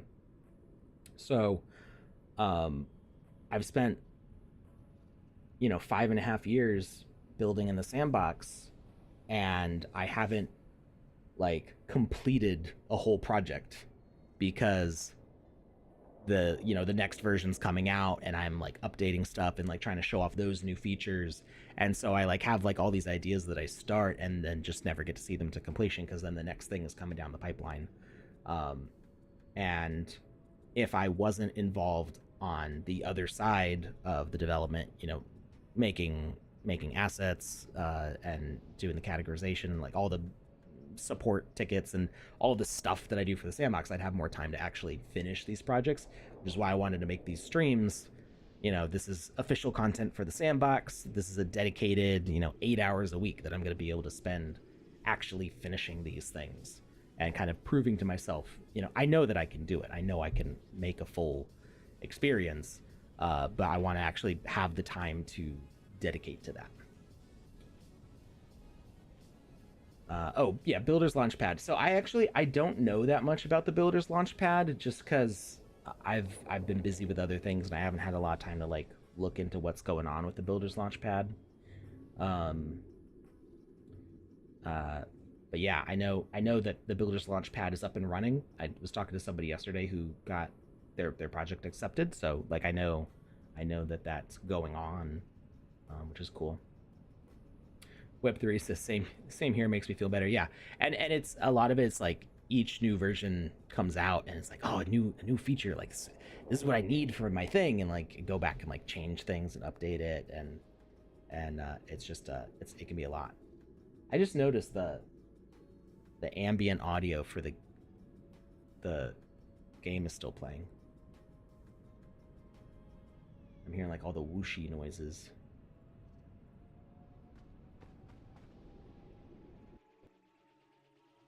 Ah, no. I never saved. I mean, we didn't change that much. It'll be fast to fix it. Oh no. All right. At least we know what we were changing and we didn't get too far. You guys got to remind me to save. You can use your channel points and force me to save. Oh gosh. All right. Nervex says, I'm in the same boat, Alex, as far as creating a full game on my own, but that will soon change. Good. Tell us when it changes so we can play it. We'll play it on stream. Yeah. It's just like I have so many ideas of like things that I want to carry forward, and then there's just always me actually building games in the sandbox is almost like a side hobby compared to like the other work that I'm doing in the sandbox. So like on the one hand, I'm always like fully immersed in the sandbox and doing stuff for the sandbox, but I'm not a lot of times creating finished, fully realized things. And like I said, I haven't finished building an experience in the sandbox before. It's always, we like tutorialize, we like show how to do some things, and then I'm moving on to the next thing. But I wanna actually complete some things. I guess the 2v2 parkour race that I did was technically finished. It had some issues, and technically PvP didn't work yet because that was 0.8, I want to say. So like the features weren't didn't actually exist. I just kind of like figured a way around it. But that was as finished as I had planned on making that. I would have liked to expand on it, but that was basically done. But it was also very small. I think I made it on stream, didn't I? It was a very, very small experience. Web3 says, hey, Alex, how do we give each team a custom avatar in the multiplayer team game? So that's not exactly possible. Oh, we got a whole bunch of new messages. I'll need to catch up. So I don't think you can force an avatar. You can assign a team, and you can name the team. You can set the max number of players. You can set custom equipment per team, I think. So if we duplicate the spawn plate, and if I say, hey, we're gonna have a banana sword, or we're gonna have the other banana sword, Aloe's banana and Aloe's alpha banana. So we'll either spawn one or the other. And we spawned with a yellow banana. And then we spawn again, and we spawn with the blue banana. So you can actually set custom equipment per team, but you can't set an avatar per team. At least not yet. So either you let players spawn in with their own avatar. Say we go to player, use the player's avatar, or you can use a custom avatar. So either everybody's using what their avatar is, or they're all using the same avatar. So if you wanted a super generic avatar, you could go like custom avatar and avatar model and search for, say, Gray Man. I think it's with an A. Yeah. Gray Man with an A. And now, everybody will spawn with this guy. Hey, where's my banana sword?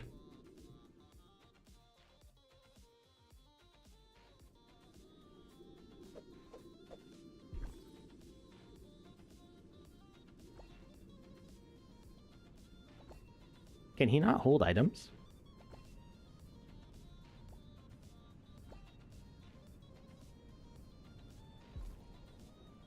What? Okay. I didn't know that was the case with the Gray Man, which is funny because that's the template we use for all the players. So if you're using like a medium-sized human avatar, that's where your animations come from, is from Gray Man. Let's see. Category. Oh, these aren't updated.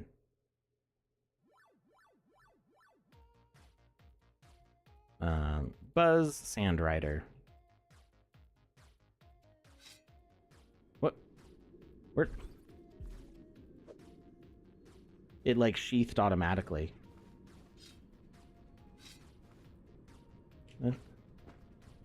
Why is he going into a crouch animation? Okay. So if you wanted like a super generic, this guy's kind of generic looking. And then you could say, okay, you've got team blue, and you've got team yellow, and you've got team green, and they'll all spawn with equipment related to what team they're on. You can do that. Of course, people can change their equipment. You can also add feature, and you can select. Let's see, this is Aloe's banana, so we want yellow. So we're gonna do a yellow VFX. And the visual effects, we'll put trail fire, and we're going to oh, can we not change the color on that? We can only change the brightness. Okay, different trail.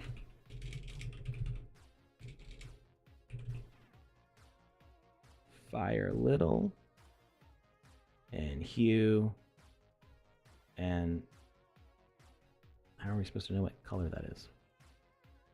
Okay, we can do that. Ooh, we get live updates. Sweet. Okay, so we got yellow, and then we select the other spawn plate, and we add feature, VFX, and we go again with the fire and the hue, and oh, I can't actually see what I'm doing here. There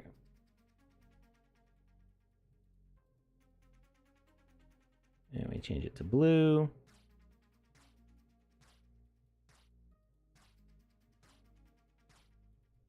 And now we will have a sword that matches the fire that we have. Based on, so you'd say we're on blue team, or we're on yellow team. So that's how you can do that. But yeah, no avatars yet. But you could totally do different like masks or helmets or any number of equipments that you wanted to do to accomplish that. All right, let's clean this up. We're not assigning teams. No equipment. Override. No VFX. No health. Save.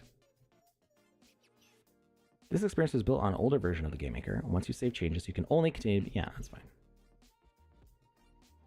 Panda says we're all in the same boat. I get to see the new versions in the internal presentations, and I'm like, well, I'll wait for that version. That too. Like Panda and I can see, like 6 months out, basically what new features in the pipeline. And we're like, oh, what if I just waited for that? And then that one comes out, and we're like, sweet, I can start building this thing. And then we see the presentation for the new one, and we're like, oh, but what if I waited for that? So eventually you just got to say, it's enough. I can build what I want to build with this, and I'll do that. Maybe update it with new versions, new features in future features, something like that. Not Jackie just says Alex just doesn't want to make a game steal all the thunder away from the rest of the independent game market. That is true. That is true. I'm trying to stay humble. I don't want to. I love all the other builders. I want to see them succeed. I don't want to steal all the spotlight.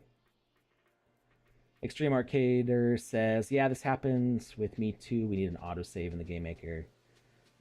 Yes, that is a planned feature, a future feature.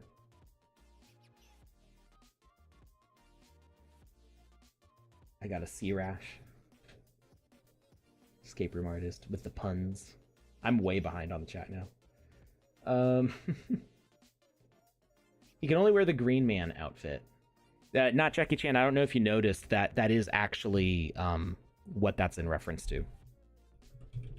I hide Always Sunny in Philadelphia references in the game. So if you play some, sees Gray Man, Fighter of the Night Man, Champion of the Sun is the description that it shows on there. I just realized you can't see my mouse. I need to fix that.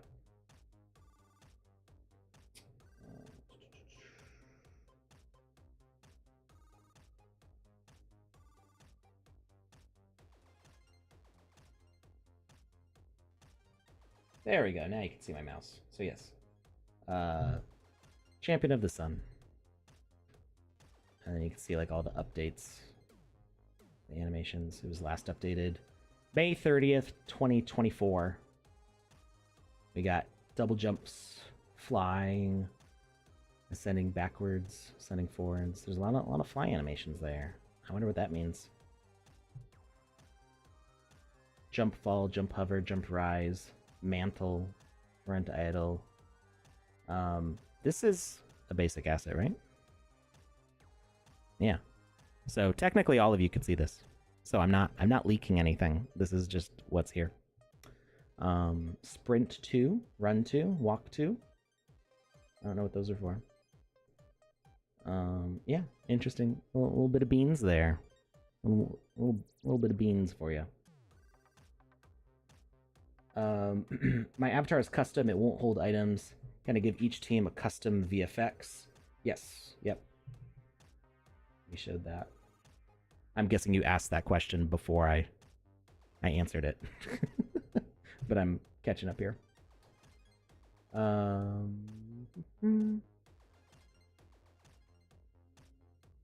Casual Beans. Hey, Wayward. How's it going?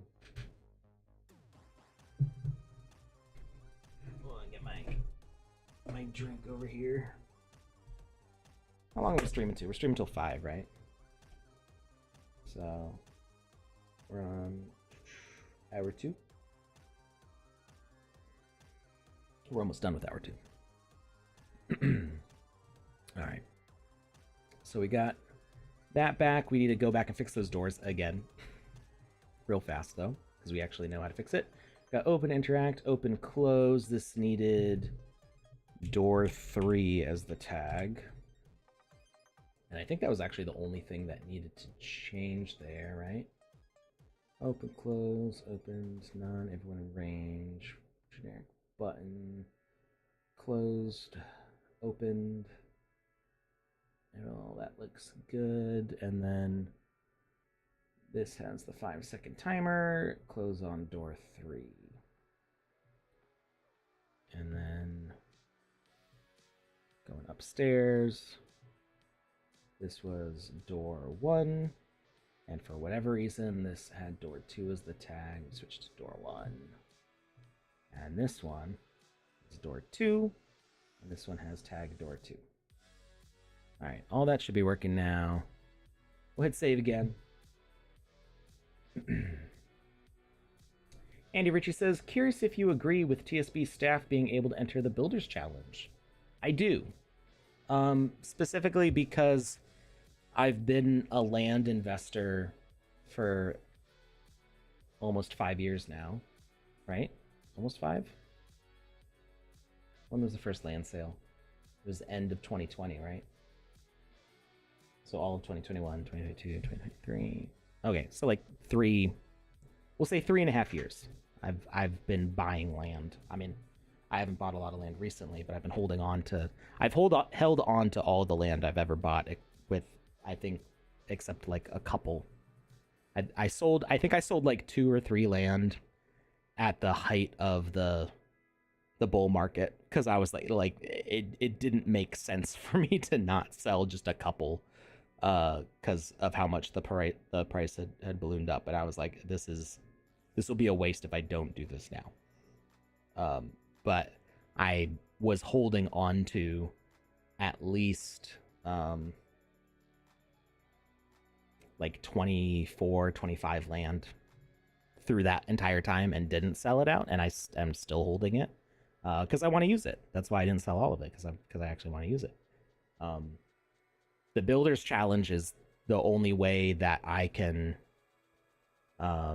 really monetize anything that I would make with the Sandbox, other than, being here and working for the Sandbox, but that's not for what I build on my land. That's just for being a staff person. So I think that there's a bunch of staff who have wanted to build in the Sandbox and have really been working for the Sandbox. Not, how do I say this? They're here because they want to build in the Sandbox as much as they want to build the Sandbox. Does that make sense? Like, yes, they're building the engine, we're making the artwork, we're QAing and building the website and minting NFTs, and like we're doing all this stuff to make the ecosystem, but we want to be a part of the ecosystem. And I think that's a good thing.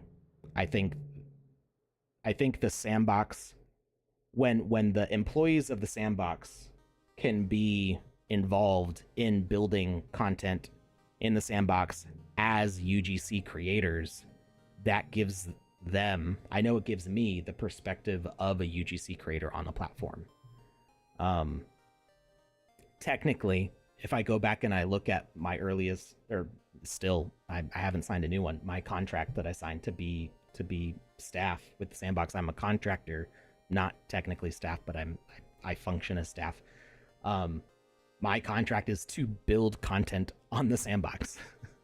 My contract is to be a UGC creator in the Sandbox, basically, is how the contract reads.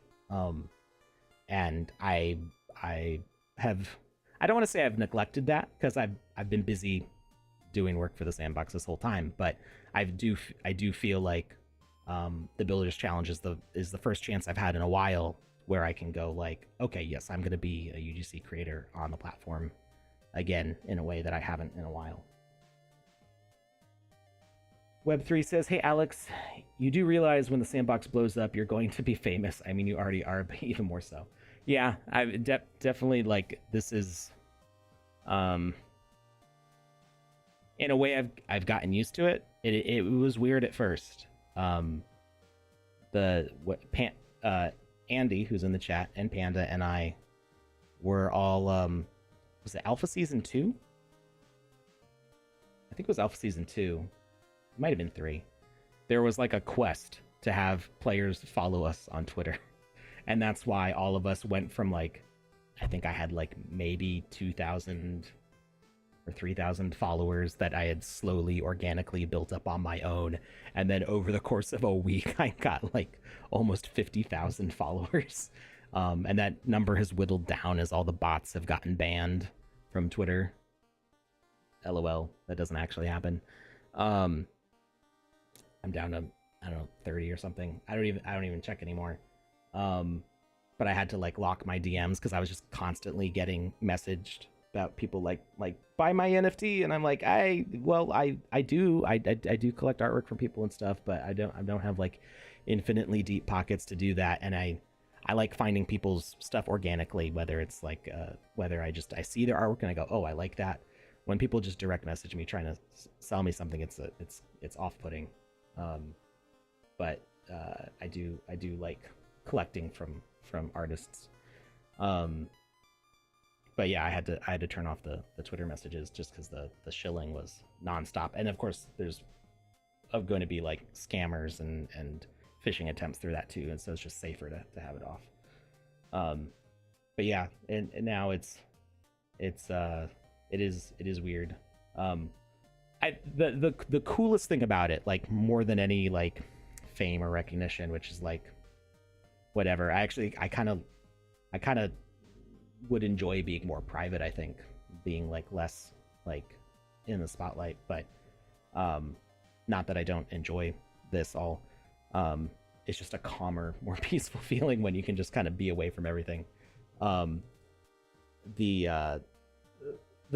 coolest part of all of it is not so much that I get recognition for the stuff. It is me seeing stuff that I did that other people are using in cool ways. So whether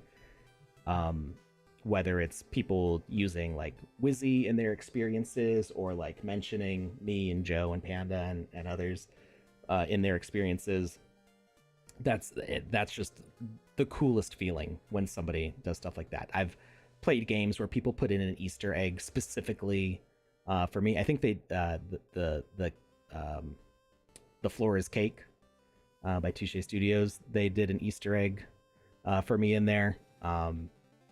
And that just feels so great. And you don't have to be famous for people to do that's special when anybody does something like that for you, but when a lot of people know who you are, it happens more frequently. So yeah, that's the coolest part of it all. Panda said similar stuff to me in reply to Andy. Who wouldn't sell during that kind of market? Yes, Wayward. Yeah, I think what that allowed me to do, it allowed me to pay off my student loans. That was that's I think one of the main reasons I did it. I was able to just be like, goodbye student loan forever. I never have to think about you again.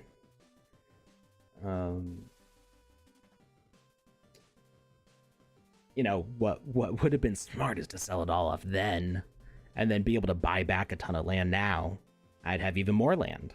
But I like the lands that I have, and I feel like, you know, I bought them during the first land sales, and then I had an estate granted as part of the ambassador program, so it would like, that has, for me, that has like sentimental and like historical significance that's more than the value that somebody would place on it on OpenSea or something. Like that's you can't, that meaning is, a buyer would have to like know a bunch of extra context for it to be worth it to them to buy it at a price where I would be happy selling it at, and I don't.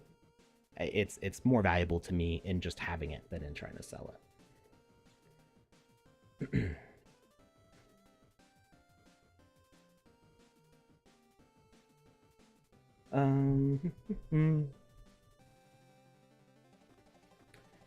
He says, I have no stake in this and no issues with y'all entering. That said, issues perhaps that you may have an advantage yourselves through streaming and other official channels, perhaps. Yeah, but I would say I have the disadvantage where I'm also doing all that other stuff. So I've been trying to build this experience since the start of the first Builders Challenge, and I haven't finished it yet. It is a challenge to try to get everything done. The thing is like trying to push and promote my experience. When you look at how many viewers we have on Twitch, I mean, it's not as nearly as many as it used to be. You know, Twitch says we have 45 viewers right now. I know we've got some on YouTube, we've got some on Twitter. So it's different than it would have been in 2021 when we were getting close to 1,000 viewers. But we do plan on running raids through other people's experiences. You know, not just we're not just going to be promoting ours. Like, I have the Wednesday stream and Saturday stream where I'm playing other people's experiences. We do the Friday streams where we're playing multiplayer experiences, and we're not specifically choosing out ones that we made. We're trying to promote the community. So, I will want to try to make something that will be successful, not just for the, the sand or for the Builders Challenge rewards, but just because, like, why else would I be doing it? Like, I want to make a game that people will actually play. So it starts becoming about like setting an example for other people of like, what to do, what not to do. And also like kind of goes with what I was talking about with the imposter syndrome and like me having not finished something. How can I tell you what's going to work if I don't know that it's going to work because I haven't done it? So me doing this it's like I don't want to say it's a masterclass because that sounds really conceited. It's me figuring this out and seeing, if you can do it too. Like, if I can do it here on stream in front of you, I think that you can do it also.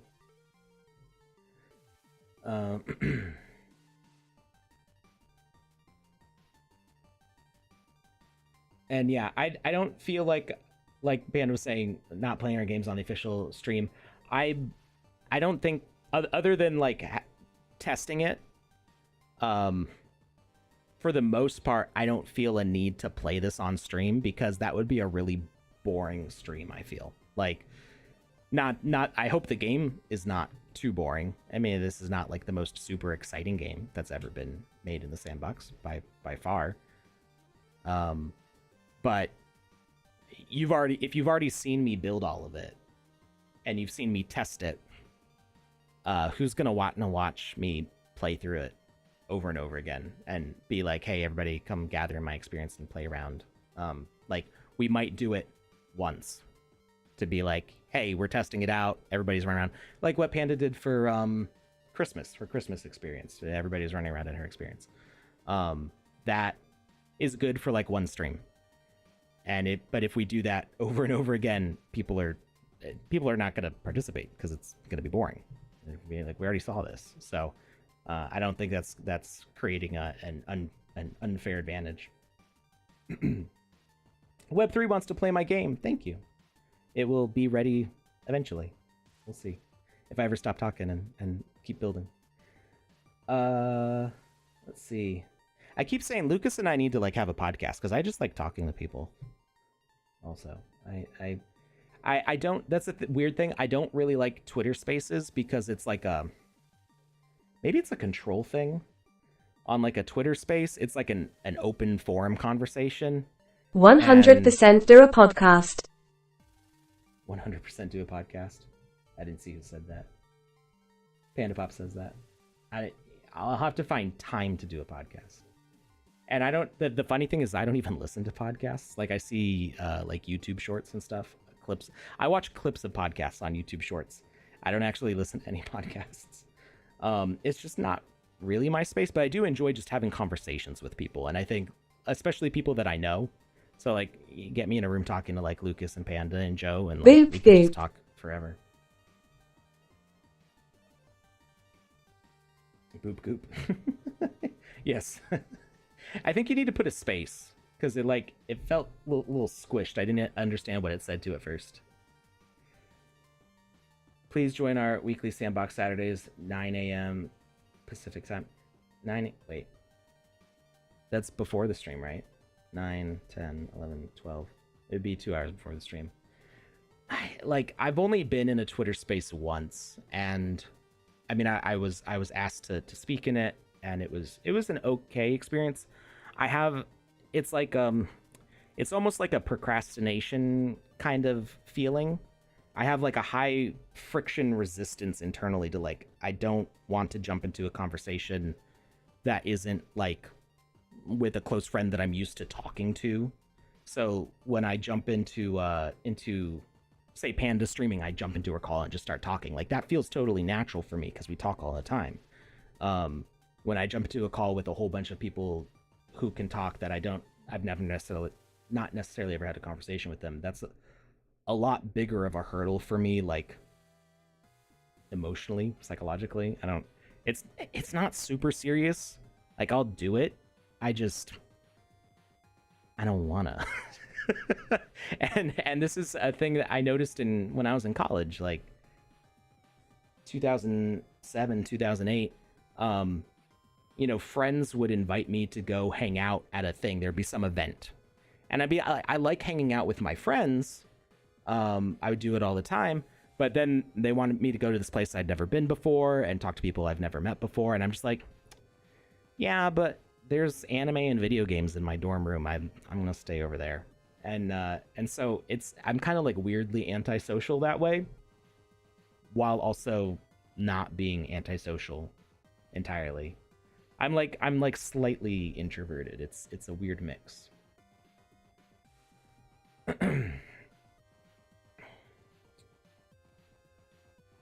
All right, so much. This is tough without a co-host keeping up with this chat.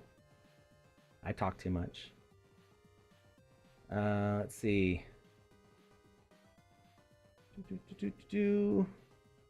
Alpha Season 2. Okay, yeah. You were worried about what you'd posted. Panda was wondering why she had jumped so many followers. Yeah.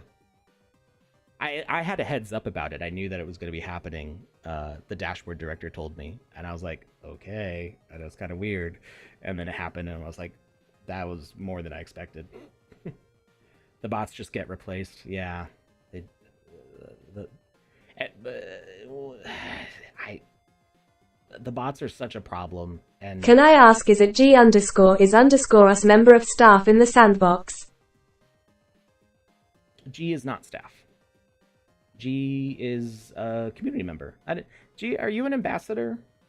I don't remember if you're in the ambassador program or not. I know you're a Wiziverse ambassador. But no, G has just been a community member for what, like 3 years now, something like that, for a while. Let's see. Andy said, yeah, we got 35K overnight on Twitter. Yeah, it was insane. Wayward is glad that she's just the silent fart of TSB. Silent but deadly, though, right? Wayward makes some really good assets. Yeah, Wayward's made some good assets. Wayward's made some good assets for me that you haven't seen yet.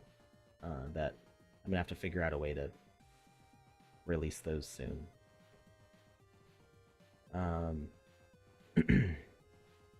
There's stuff that's been brewing with Wiziverse for like a long time that's just kind of in the background. So it's heating up though. I'm feeling good about this summer. Andy says, best part for me was seeing people join Fine TSB, then a few months later playing their game. Absolutely. I think of like Life Made Me, and other game jam creators. I mean, Life Made Me I think is one of the best examples of me seeing somebody who, like, when they started, really was starting with like nothing, like just not knowing the tools and stuff, and you could tell that they were a beginner, and just how advanced their stuff got really quickly, and seeing them succeed in that and keep going. And there's a ton of other examples, but that's always the name that like comes to mind first, of like somebody that I saw have like a real transformation in like the quality of their work because they really buckled down and learned the tools. Wayward says, do you remember where Clever Whatever placed you in the Summer Music Festival game jam we made?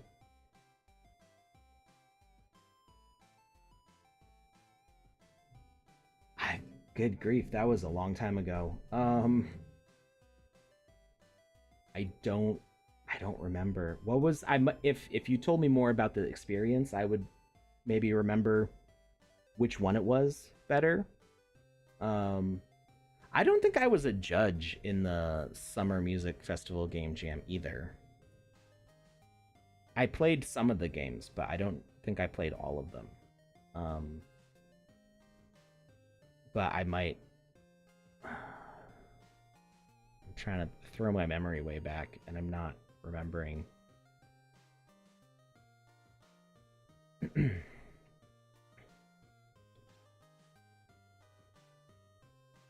Let's see. Scrolling through the chat. Alex, just a reminder, we have a game to build. Yes, yeah, I know. We'll get there. I'm just about caught up in the chat here. I'm just scrolling through, just kind of scanning, seeing if there's anything important. I mean, all your chats are important. I love all your chats. But if there was anything I need to like answer a question for. Make a podcast with Joe and get an AI to make a transcript afterwards. I mean, you don't really need an AI to make a transcript.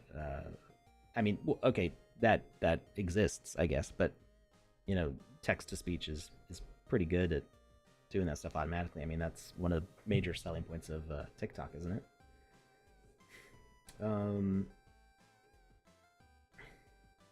If we could interact with you guys in the sandbox the way we do on YouTube and Twitch, that would be amazing and fun. I mean, you kind of do. Like, you know, we've got the chat in game, but usually when we're playing the game, we're, you know, if we're in the same game as you, it's usually because we're on stream. Oftentimes the games that we're playing, and this is mostly just because we haven't had a season in a while. You know, when we're playing the games in a season, you'll probably see us in game more often. But a lot of the times, like when we're off season, we're busy testing games, so we're testing things that aren't live. So you won't encounter us. We're still playing games, but they're ones that are not, you know, published to the main map. We'll be gentle. She says Twitter Spaces will be gentle. Seb joined our first and actually joined. So if you can, you can. Yeah, no, I know I can. It's just my brain has a big resistance to doing it. Andy prefers video podcasts.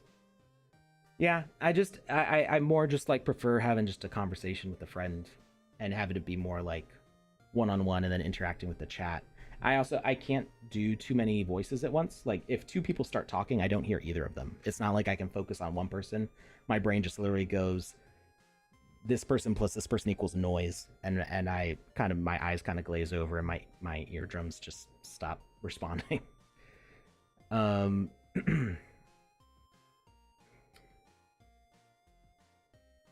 to have a conversation that flows. Yeah.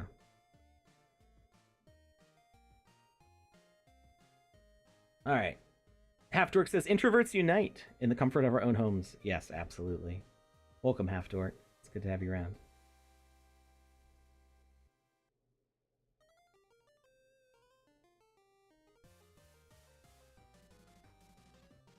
And oh yeah, G is in the Mochaverse think tank. G is very involved in Mocha stuff. Wayward says that she's a feral creature hiding in the garbage and also makes arts.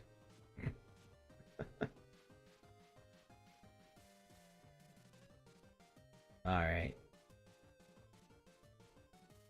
Let's see here. Every 2 hours, Alex pauses for 50 minutes to talk to the chat.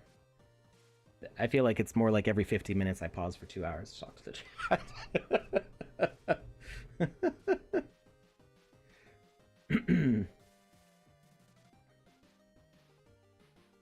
All right. I think I'm all caught up in the chat. If I missed a question, I mean, I kind of like glossed over some stuff. But if you have a question, put it in the text to speech, because that'll get my attention more than the text chat. All right. So we fixed the doors. I was putting the sign up here. That's what I was doing.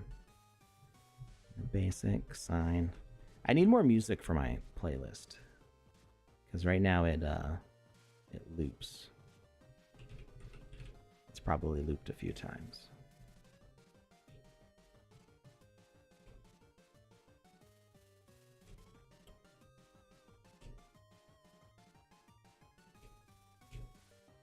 All right, and we're gonna do a single player component for speaker. And it's just going to say...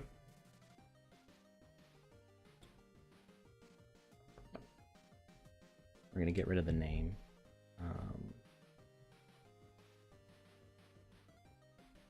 And we're going to reduce that size to here.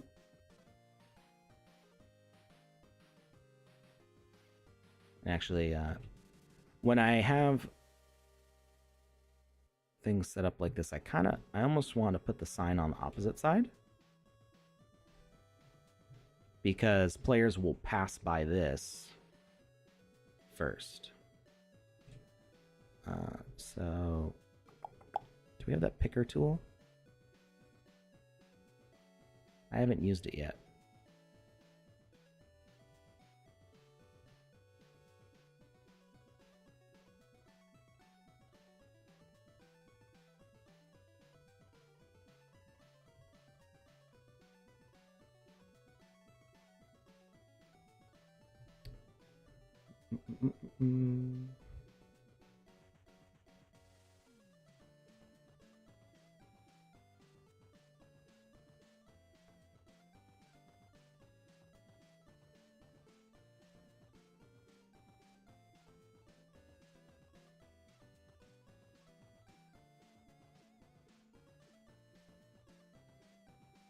I guess it doesn't exist yet.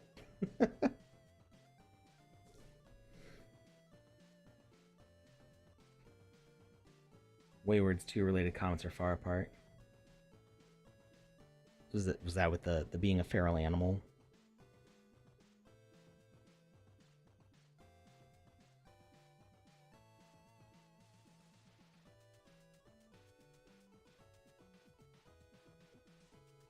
All right. I don't remember which block it is. It was gray. Gotta spell gray the right way.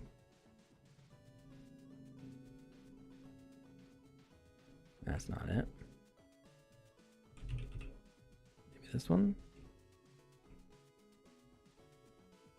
Nope. That one. Yay! Alright, I found the right block. Black 2. And then we want a red glowing.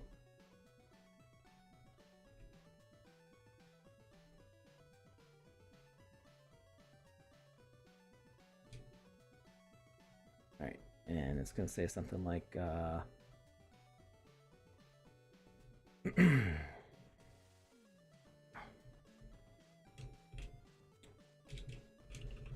liquid oxygen storage. I know how to spell oxygen.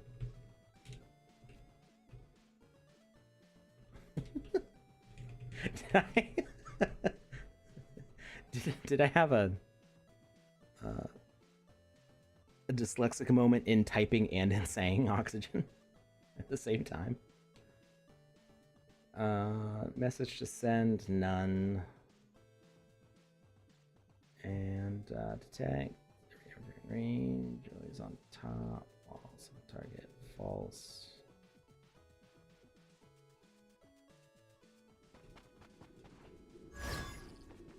I forgot to change the avatar back. Oh no, that doesn't look good. Oh, this asset is old. Oh, that's a look. This predates swimming in the sandbox.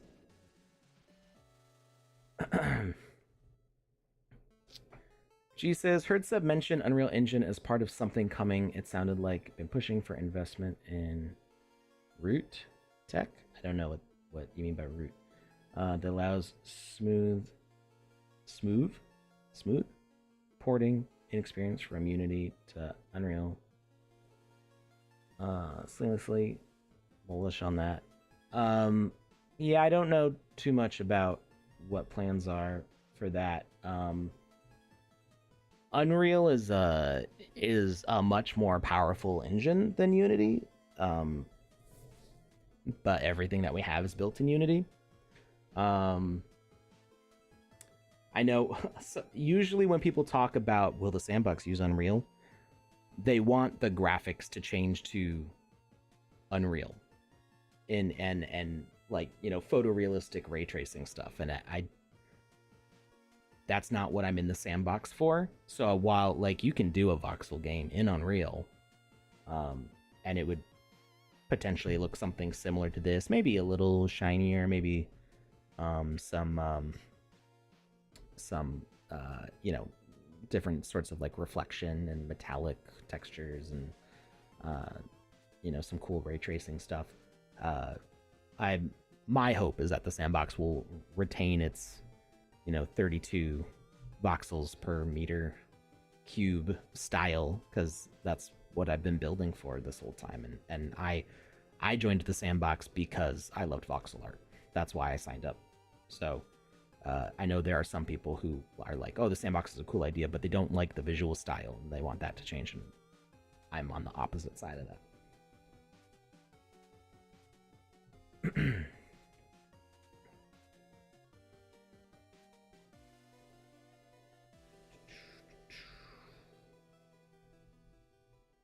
When photorealistic voxels.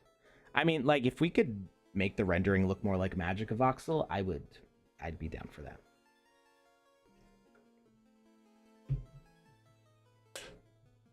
All right. Panda, did we have a news of the week? I didn't think to look before we started.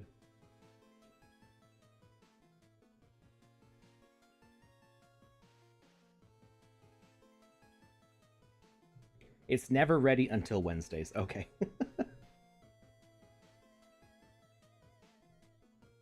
Skyhand110 asks, hey Alex, can we use NFTs as walls and remove the tags? Remove the tags. I'm not sure what you mean by remove the tags.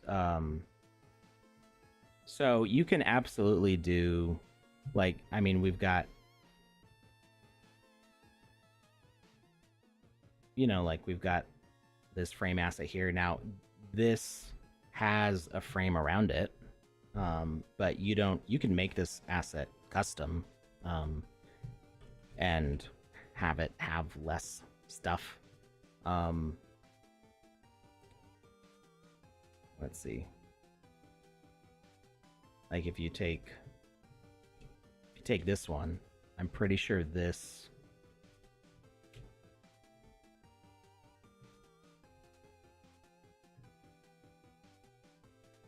and an FT frame.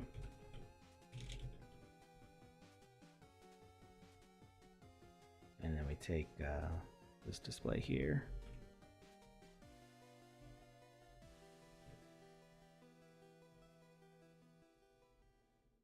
And scale. So like, if you were to do like a wall of these, there would basically be no, like that white border is part of the artwork. But there's no, it's seamless between these. So you could just have a wall like that As far as, I think if you change it to be invisible, like, it happens to the artwork too. Just double checking. Yeah. You see, I'm running into the collision. But you could have them.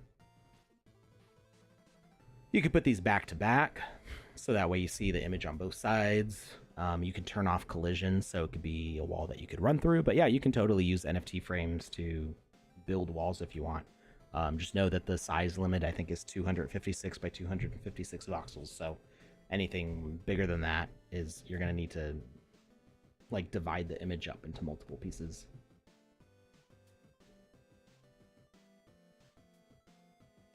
A real gamer doesn't care about the graphics in the game. I mean, I think graphics are, as somebody who is a graphic designer and an artist and makes graphics for video games, I think graphics are very important. But I don't think the graphics are what makes the game fun. I think the graphics are what makes the game nice to look at. And there are as many opinions about what makes a good looking game as there are gamers. And game developers and games. Like, there's so many different styles, and I enjoy a lot of different styles. I love old NES games, I love Super Nintendo games, I love Sega Genesis games, I love N64 games. You know, I there's all sorts of retro graphics that I like, and I play Call of Duty Modern Warfare 3, the one that's currently out. And I, you know, enjoy the graphics in that too. So there's definitely a lot there.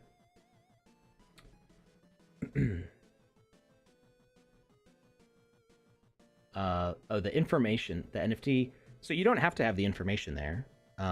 That's optional. So like the NFT details display, you can use it without that component.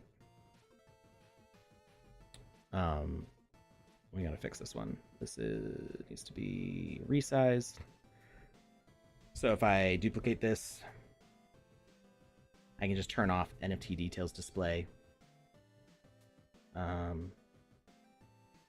That's funny that I got rid of the image when I did that. And we can turn off the indicator and just use the image display.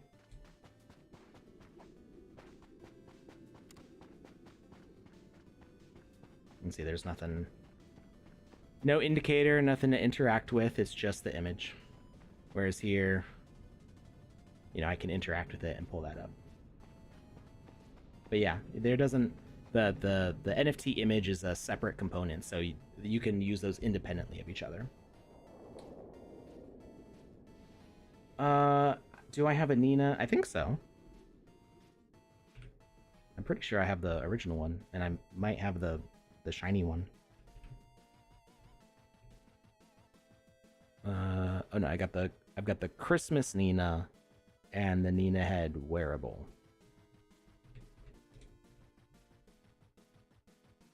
That's what I got. Called French Bulldog. Oh, probably. Yep. I've had that for a long time. Did I ever claim a Frenchie? I don't think I knew that I could claim one. I will admit there are a lot of different projects out there, and I am not good at keeping up with all of them. There are many that, like, every 6 months or so, I go like, oh yeah, that thing. I hope I didn't miss out on anything. And if I'm lucky, either the claim is still available or I didn't miss it.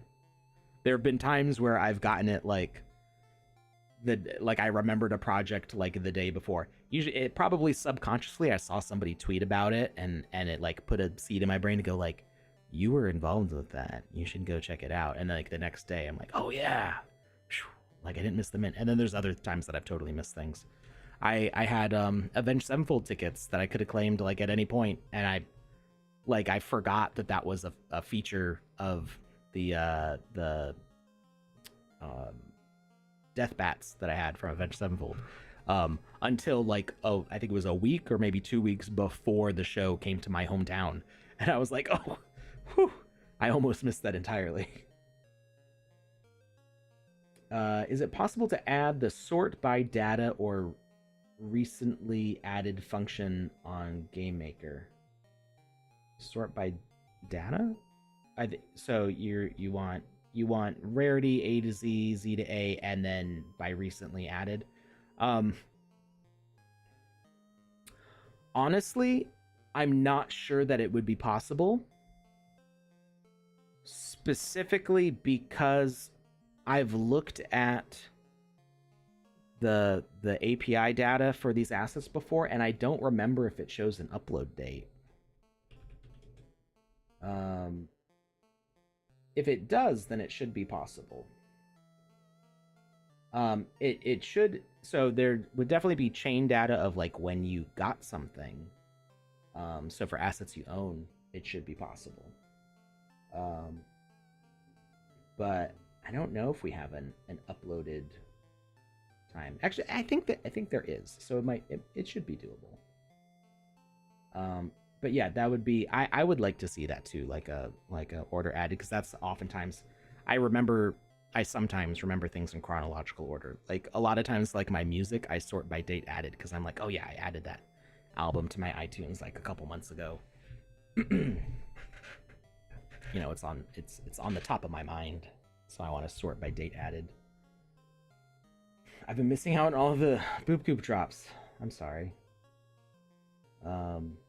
Yeah, there's just been a lot going on.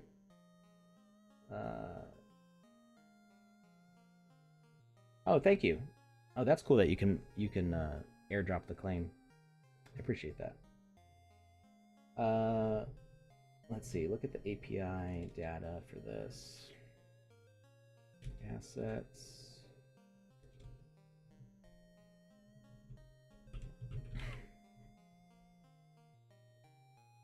So there's an updated date. Oh, created at. Okay, yeah. There is a timestamp for when an asset was created. So it should be doable. It's definitely a good recommendation for a change, and one that I've kind of wanted for a long time, but I've just never, I don't think I've ever thought to ask for it.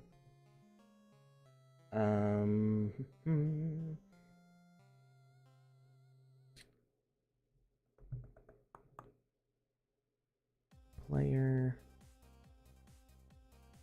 We wanted swimming and PvE enabled.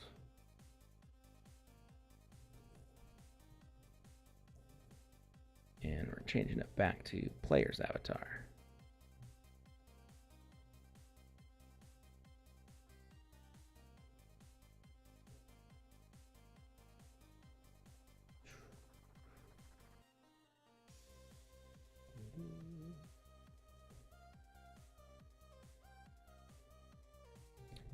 All right, we needed to fix this sign. It did not look good.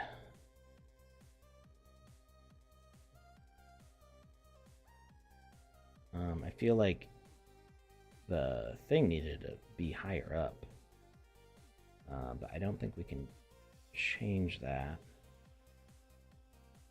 We can do always on top.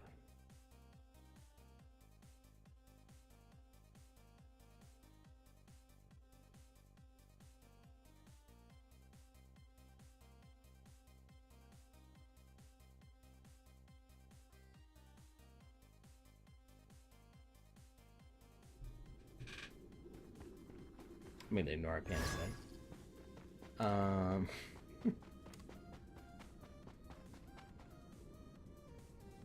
Okay, that's kind of okay. I might move the actual sign lower though.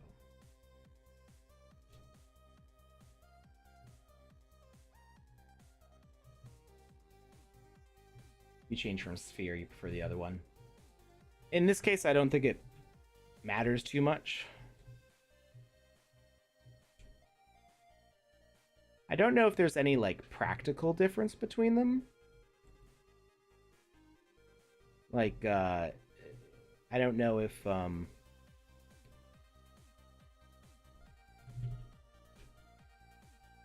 don't know if it's more efficient to use sphere versus a cube. I would think a cube would be easier to calculate if a position is inside another.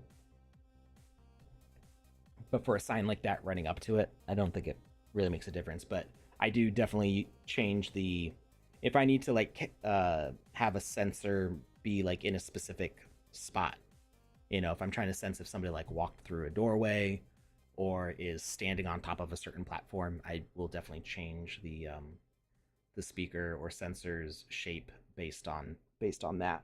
But for something as simple as like a sign that you're running past, I'm fine with it being a sphere because it doesn't really matter if it's, you know, half a meter in one spot and, you know, 0.35 meters in another spot.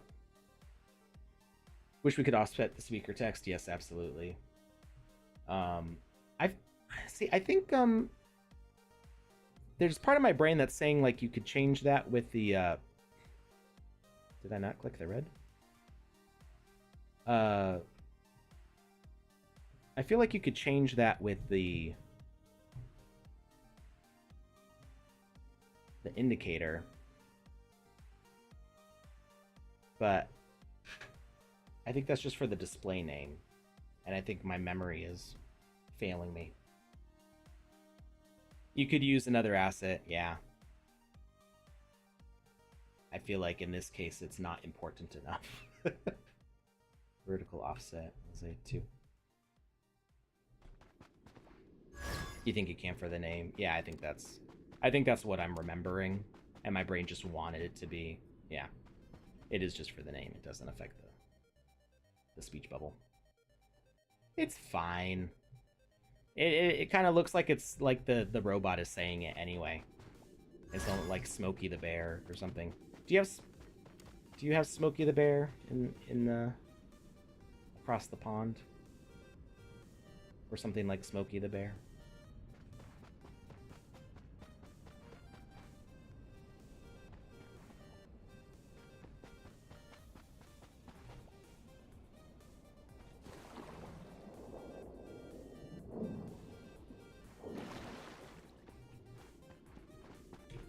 Alright, I kind of want to have the timer with these also. Of course, we have so many bear issues in the UK. Paddington and bear issues are not the same thing as Smokey the Bear. Smokey the Bear is a mascot, I think, for... I don't know if it's part of, like, America's Fish and Wildlife. Like, I don't know which government program it's for, or like what I don't know the lore behind Smokey the Bear.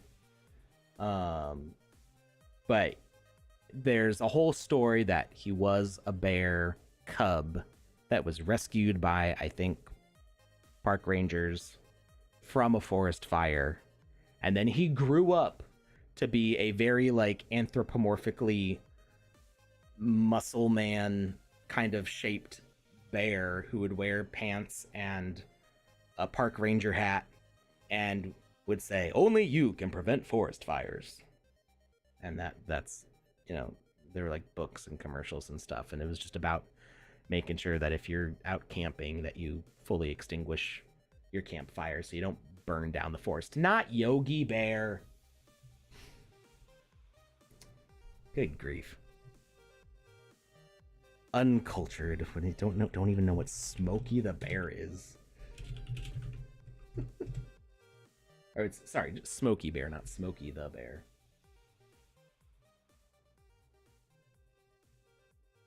This is Smokey Bear. And it's a campaign advertising of the U.S. Forest Service in the wildfire prevention campaign. That's what it was. I knew it was something like that. Began in 1944.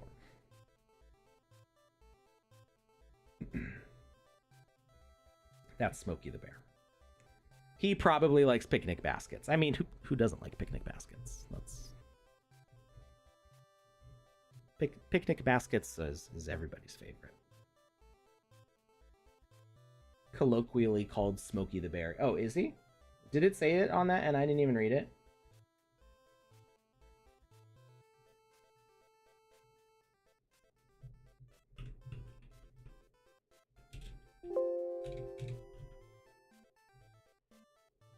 1952 songwriters Steve Nelson and Jack Rollins had a successful song named Smokey the Bear. Little Golden Book series called Smokey the Bear. See, this is what I remember, the Little Golden Books, and that's where it had the story of him being like a bear cub. Depicted him as an orphaned cub rescued in the aftermath of a forest fire, loosely following the true story of a bear chosen as Smokey's living symbol.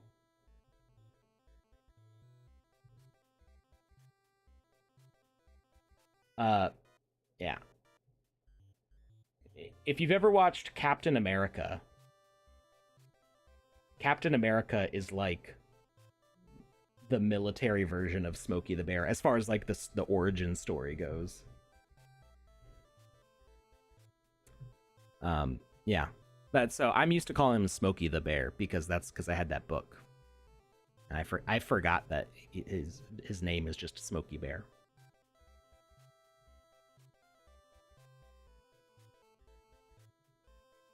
At least it's like official, like the book. It's in the book. It's a canon way to say his name.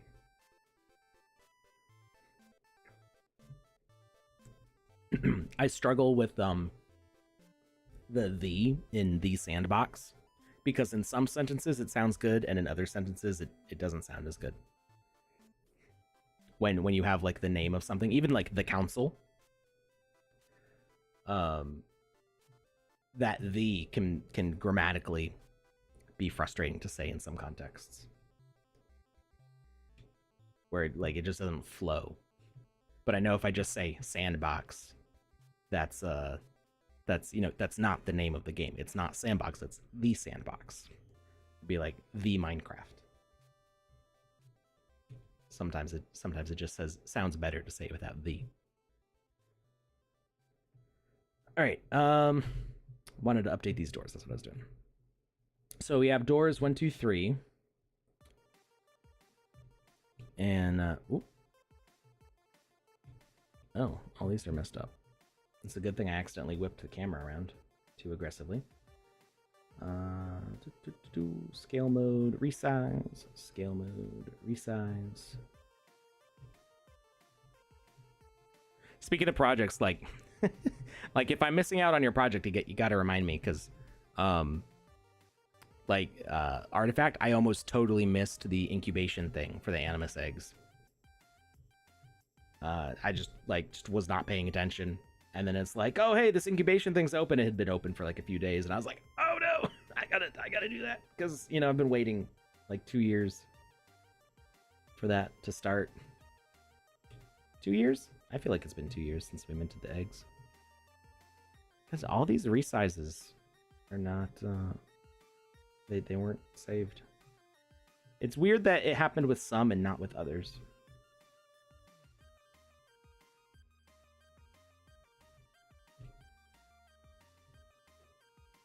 We have in the Mochaverse, actually not we changed the handle to Mocha Network today on X.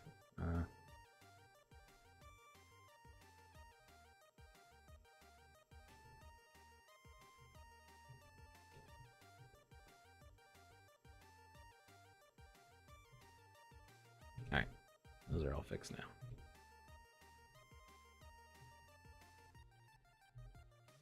And we'll save.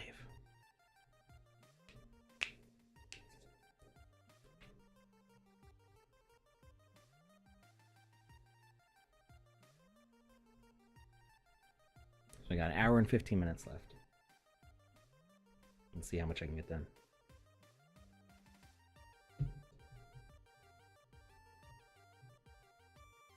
Alright. We're gonna... I made this whole thing single player, but now we're just gonna make it multiplayer again to make the doors work.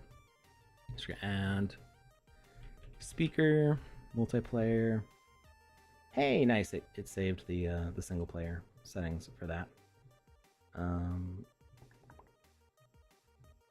actually just gonna duplicate this and change it to that sign asset. That'll keep everything nice and simple. Except I accidentally dragged it off the grid.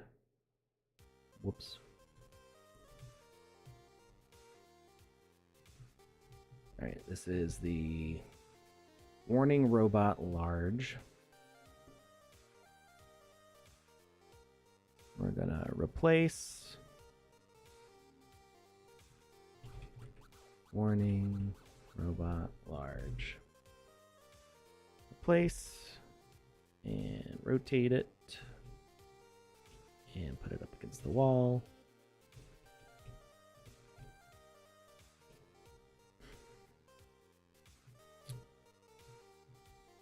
And we'll just replace the door with the duplicate.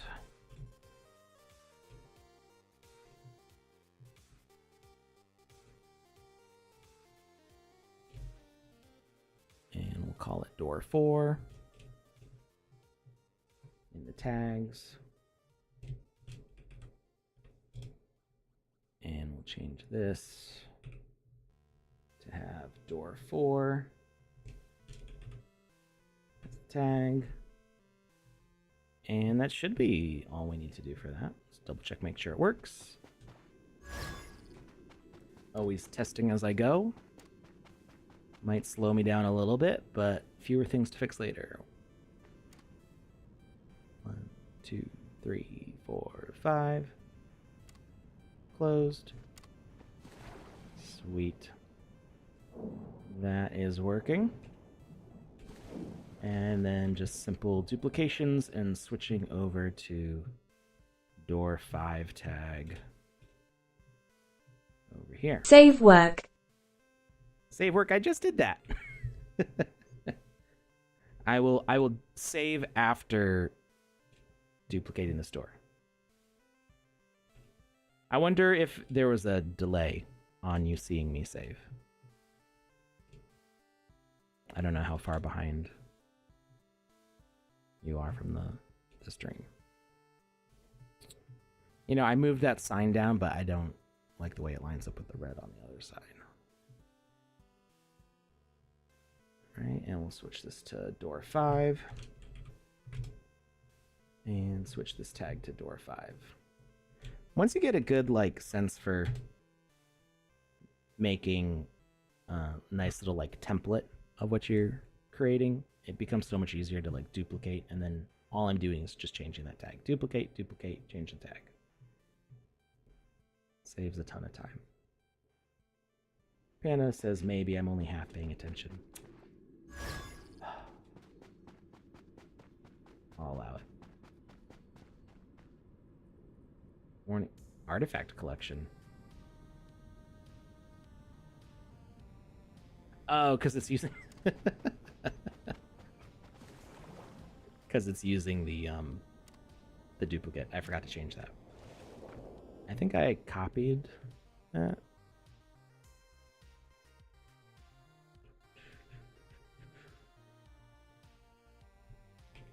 Liquid oxygen storage. I did. But actually, I want to do this as the name. And then we'll put something else as the sign text. We'll say...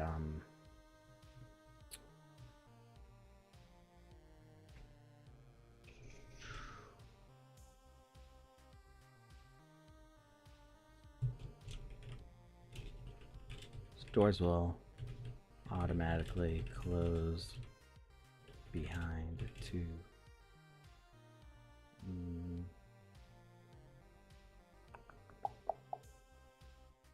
Preserve reserves. I don't like that. That's doors will automatically close behind to conserve reserves. Yeah, that just sounds bad. Those words are too similar. Is Panda part cyborg now? Yes. But you too can be a cyborg for 20 sandcastles. Everybody can use the text-to-speech.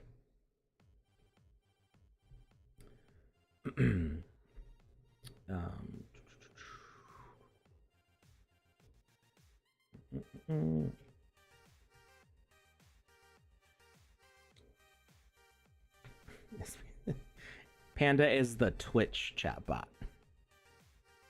You all are.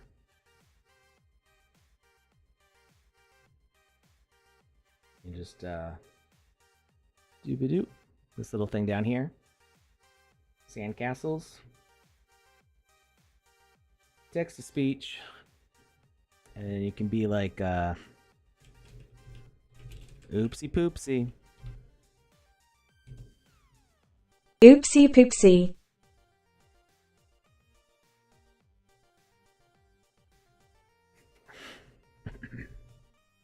Helps when I don't have a co-host to read out what's going on in the chat.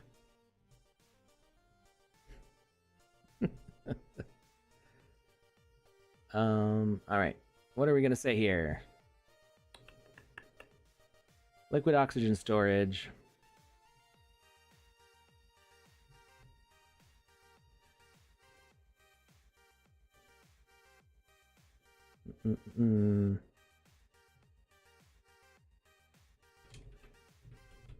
Please do not use for eggplant storage.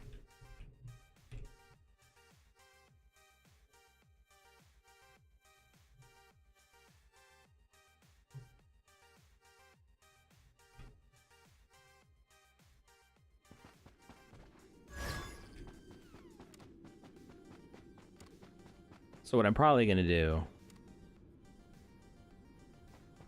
is change where it says museum info panel. I'll put the collection name there and then have like a little blurb about what the collection is. So it's a little more like a gallery sign.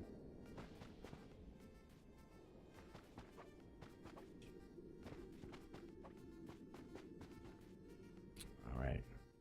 We're going to save, like Panda asked.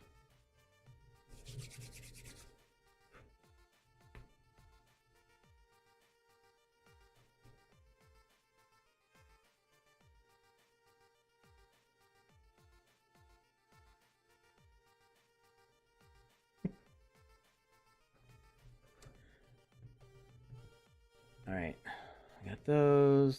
I'm not going to worry about changing the panel info right now, though. Let's see.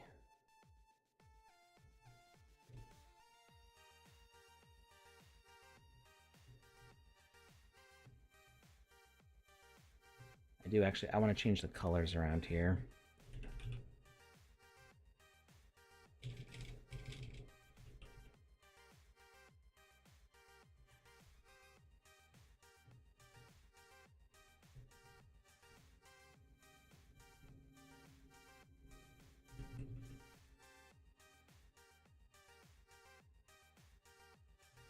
Is this not a basic block?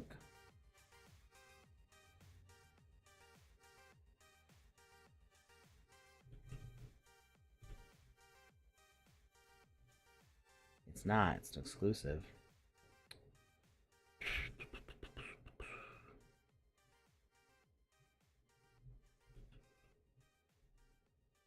Let's do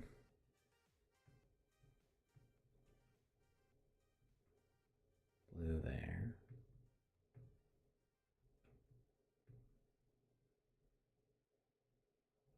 I think the purple wasn't either. Oh, there is a purple shiny. That's not very shiny. That's even less shiny.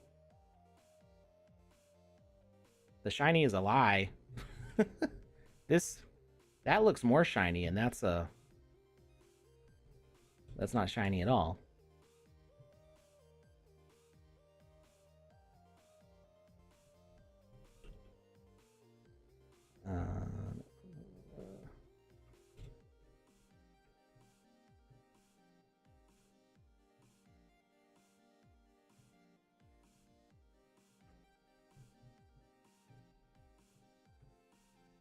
We're just going to use the red for closed gallery sections.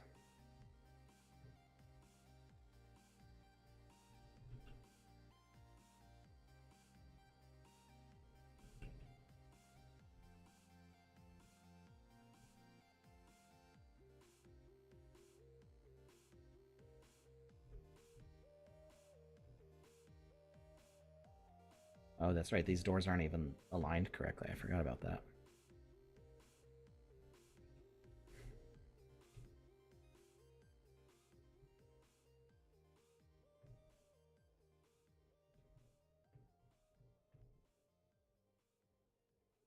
This door goes to the inside of a wall.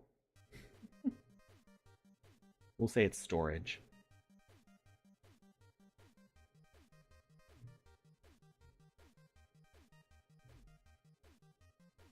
But I will make a hole for it.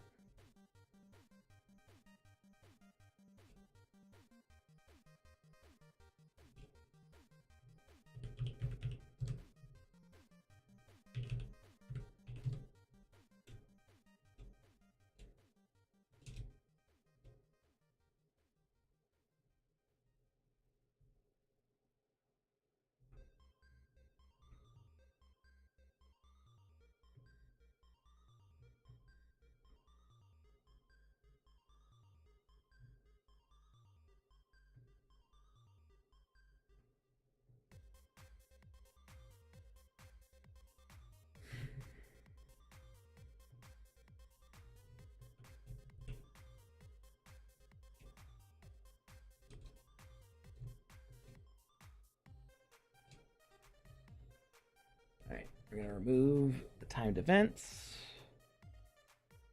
And speaker. We're going to make it a single player.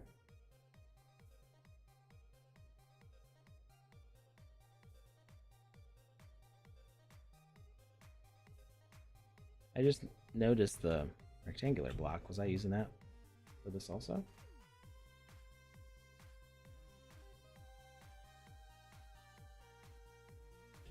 Huh.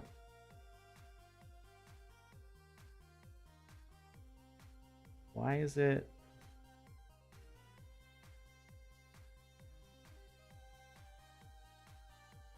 Why is it shaped like that? Detection area 2x3. This detects entity every avatar in range, but it doesn't send a message. I think the reason I made it like this is so that way if you were running up from the side, you would see the message.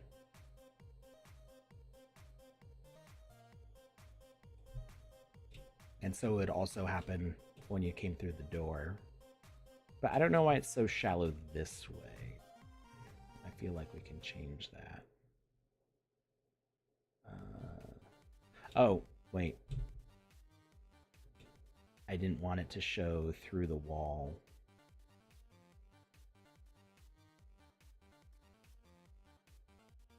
Except it wouldn't. Because, no, always on top is true. So it would show through the wall. Which means you'll see it if other players interact with it also, or like come near it. I think that's the main reason why I had it be so shallow. But I think we can do it at 3 and it won't go through. Let's see.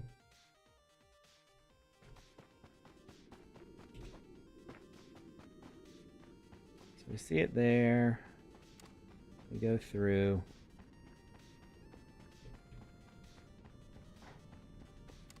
And we don't see it till we get to there, which is fine. Good enough. The main thing is like we don't want it to if we don't have it always on top, when it comes to like this angle, it'll get cut into the blocks, which I do not like so much.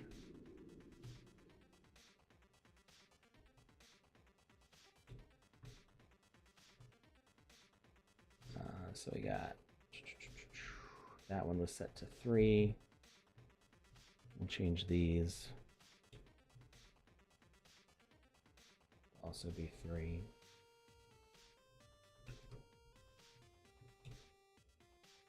Which is fine.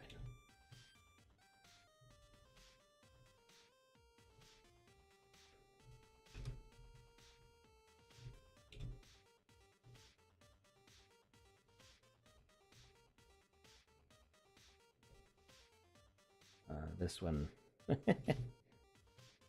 Let's see. Does that still line up with the grid even if you rotate it? It does. You know what? I think it was Dan Quay was telling me that the sensor volumes don't rotate anymore.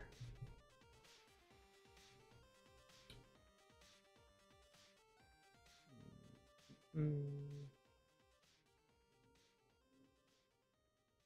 this can be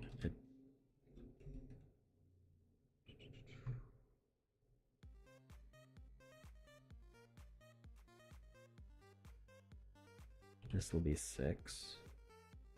This will be 3. 6, 2, 3.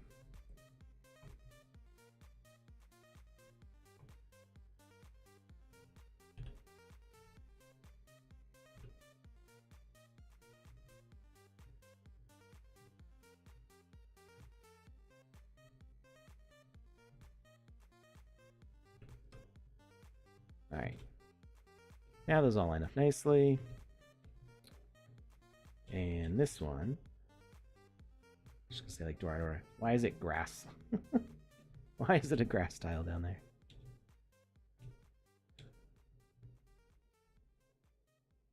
What's wrong with you?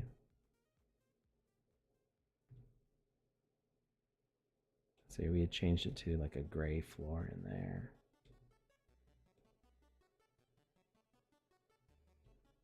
What are we actually using on the other side of that door, though?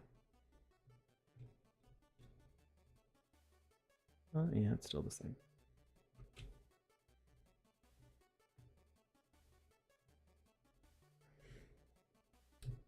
All right, and I'm just gonna say door out of order.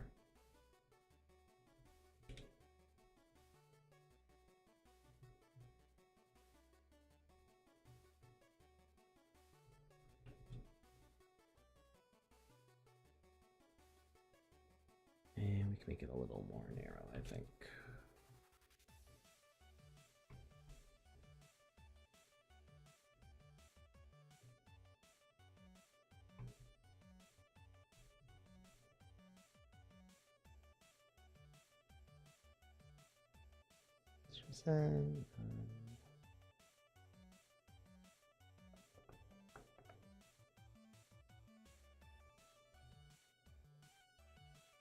And then we'll duplicate this.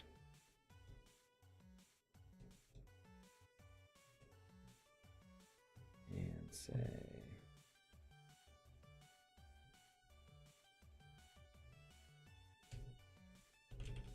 supply closet. What if we, how do you feel if we say it's locked, but there's no way to unlock it? Is that too mean? Do you think people will be like trying to figure out a way to open it? At some point, I may put something behind there, and we may unlock it. We'll just say locked.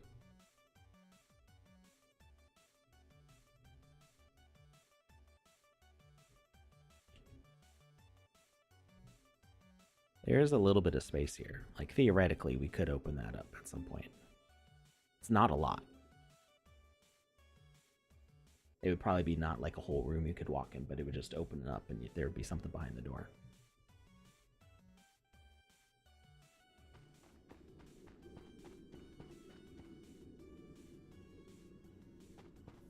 I really want to update this asset and like get rid of those rounded corners because that bugs the hell out of me.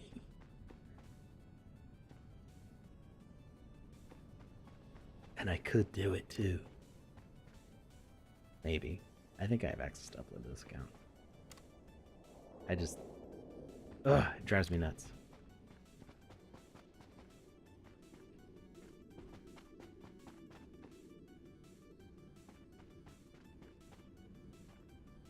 Did I not put anything for that? Oh, it doesn't, because there's no text for it. I just put a space wall, right?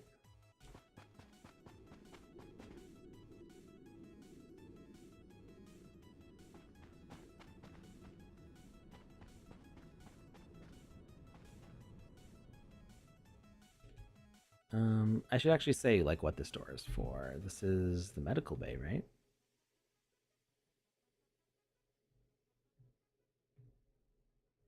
I guess we'll call it that.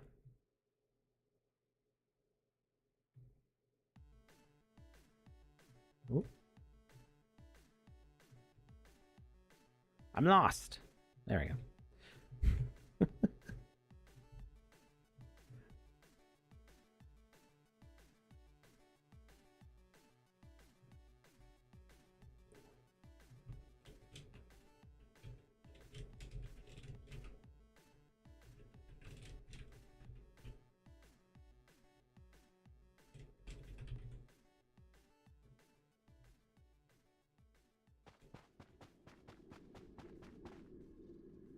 Or we can just say, it doesn't even need to be emergency access. It's just regular access.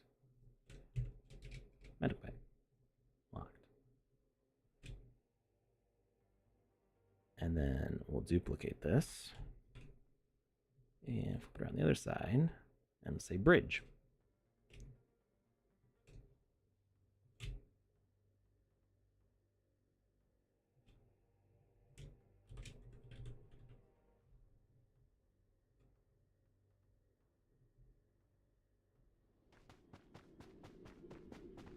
Medical bay, locked.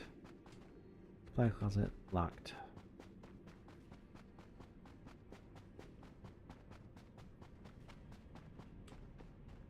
Oh. I don't think I ever really noticed this room. And there's this door.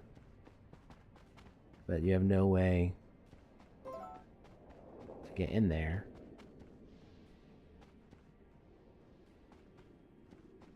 Technically, it should be that door. Hey, welcome back, Andy. Am I seeing... Why can I still see that one? Oh, because the wall's only one block thick, I think. So I need to make that a little more shallow.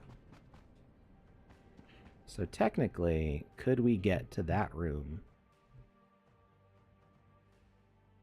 I think we could. We could make this space... except that door is on the wrong side. We would have to figure out a way to weasel around here.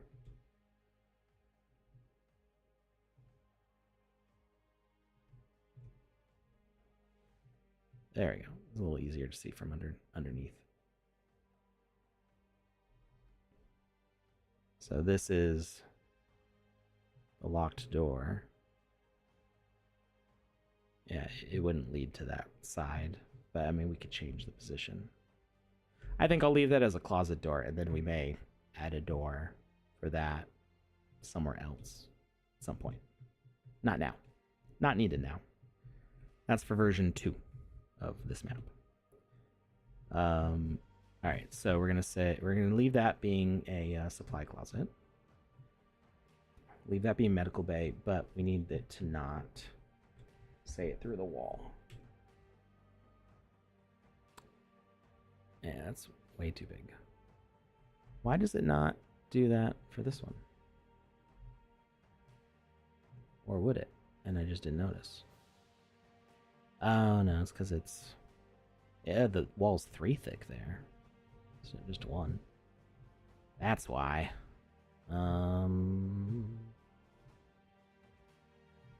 I mean, I guess we just don't need the area to be as big for these. Edit logic. Say 1. We'll say 1.5. Nope, that still sticks out. Just 1.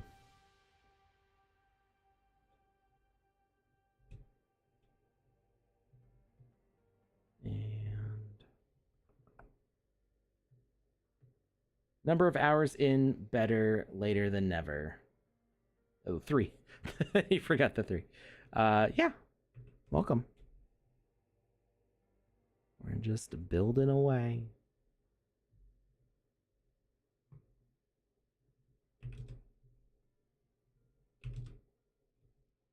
All right. So that's smaller now. And we can shrink this one down also. 1 and 4.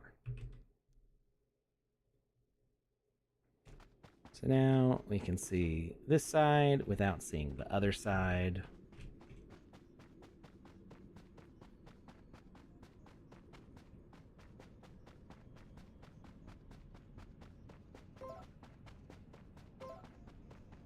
I see that side without seeing that side. Yay! Much better. Frenchie all sent over. Thank you very much, Andy. I appreciate it. I have been a bit distracted.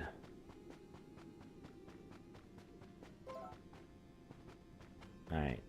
And I wanted to make that not quite so pitch black.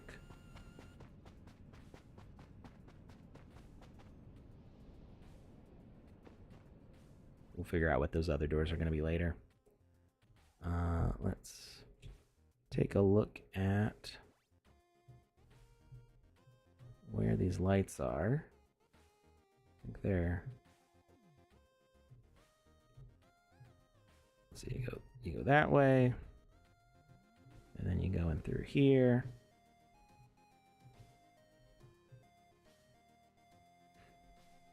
That's a point light. Not subtractive, so it's got to be this next one here. Wait, that's the spawn.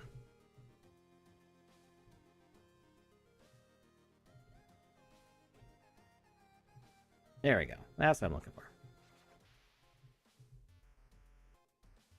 This is the subtractive one. Yep. Intensity. Yeah, we can move that down to a 1.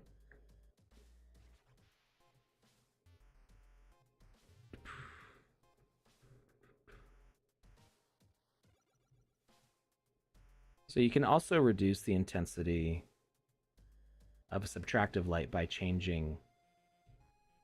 making it a darker color, because it's subtractive, so it's doing the opposite. So let's move the intensity back up to a 2, so it takes up that same amount of space. But then we're gonna drop down maybe about half. It does look kind of weird though. There we go. If we increase the fall off, makes it a little less round.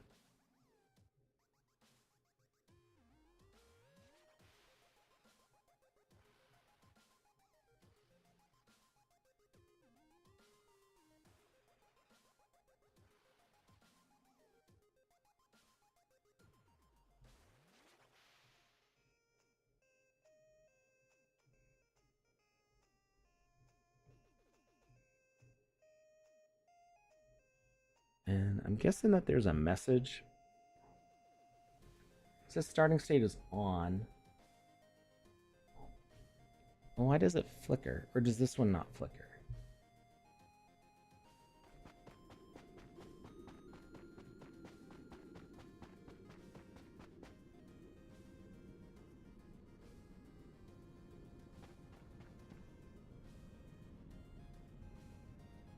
This one doesn't flicker. This one does.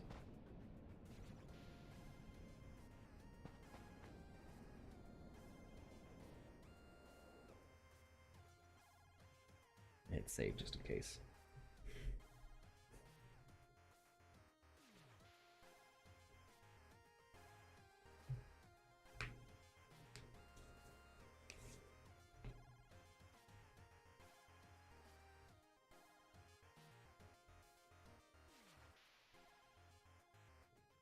Skyhand 110, are you still watching? Because I know you had redeemed that Senpai Alex thing, and I had answered a question of yours, but it was like a really small one. If you had like a more involved question, I'd be happy to answer that for you. Or like something you just want, if you want me to show an example of something. Alright, intensity down to 1. Bigger fall off. More range, but not quite so dark.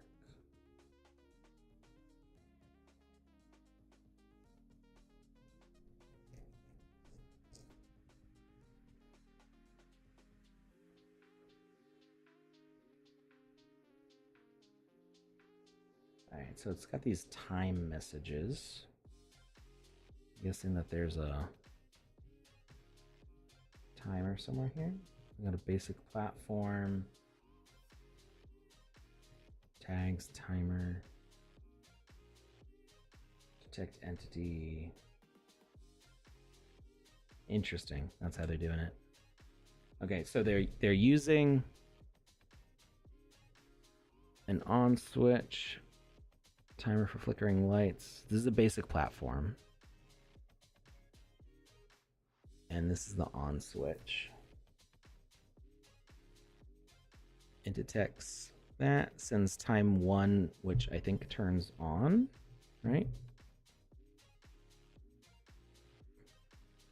What is Senpai Alex? That's the idea is you redeem that and you can ask me to basically break down a tutorial for you right then. So whereas I like might answer a question about like, hey, where's this thing, or what does this thing do? If you wanted me to like deep dive into, now we've already done this, so I'm not going to do it again. I'll just point you to the video. But if you wanted to do a deep dive on token gating, not token gating, NFT sensor usage and how you can use it to like open doors, teleport groups, things like that. We talked about that for like an hour on one stream, so we would just find the video for that. But if you had another question like that, about like how are all the ways that you can, I don't know, use a animated decoration to like set off different timers, things like that, or you know, or maybe like in the specific use of your game, you know, we could take a look at like what you have set up and see, you know, what we can do to improve it or like get a thing to work that you're having difficulty with. So it's just kind of like dedicated. We're going to focus all this time on your thing. That's what that is. So Skyhand110 redeemed it. But the question Hey earlier was, Alex, like, but my sprinkler goes like this SD and comes back like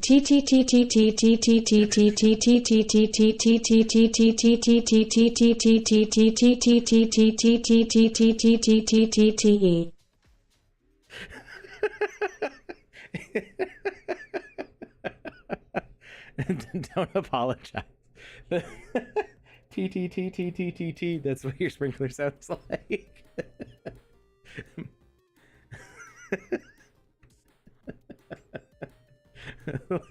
like didn't quite sound right.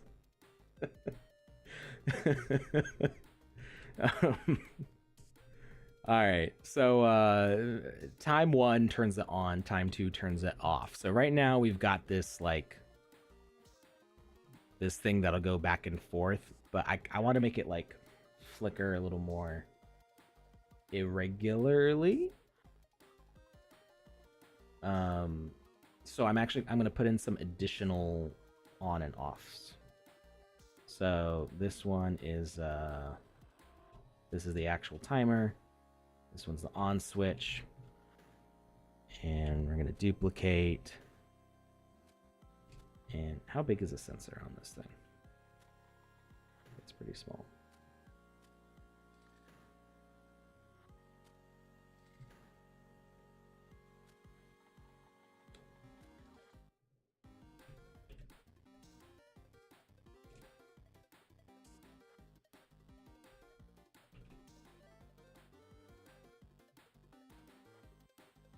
On. Wait. These all say on. One of these is lying. Timer 2 is the... Time 2 is the message for off. Off switch. On switch. Off switch.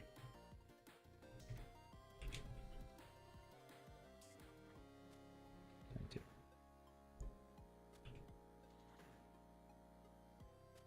Okay. Let's see if that flickers a little better.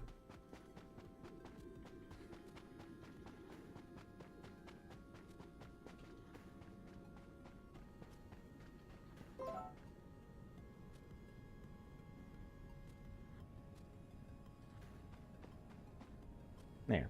It's not super intense, but it's enough to be a little disconcerting. Let's make some sparks fly. Let's can I add a VFX right to the light?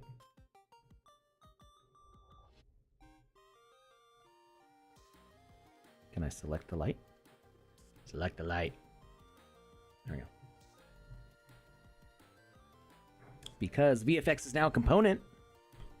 That was one of my biggest pet peeves in was it 0.9 or yeah, I see that.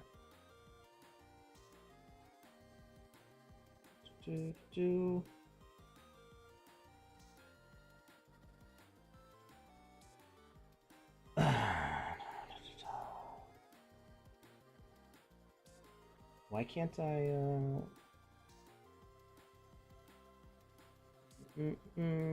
mod view? Yeah, I can take care of it. It's just I thought I had controls like in a better spot that I don't actually.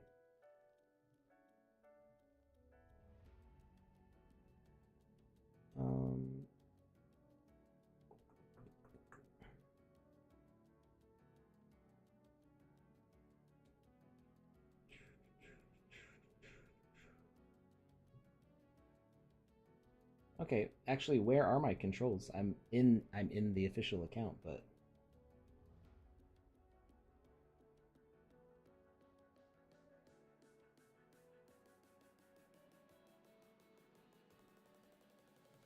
I don't remember how to do this. Oh no, there's another one. It's been a while since we've gotten a bunch of spam. Either that or just Lucas does it without me noticing.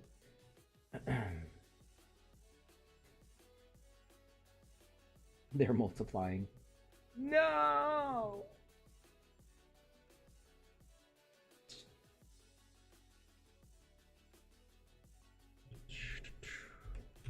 I mean, I guess I can just use the slash ban. And,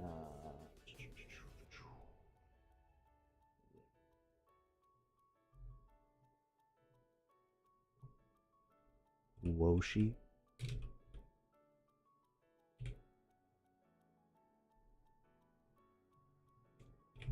090.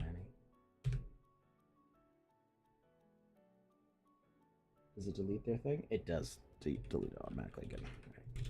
It's been a long time since I've had to moderate for myself.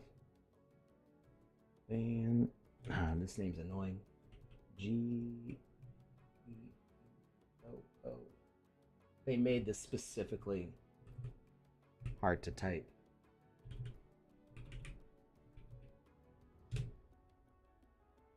Hey.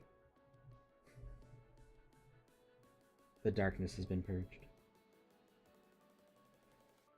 Yeah. No reason to time them out. They just get banned. They're a spam bot. Like, I'm not gonna time out a spam bot.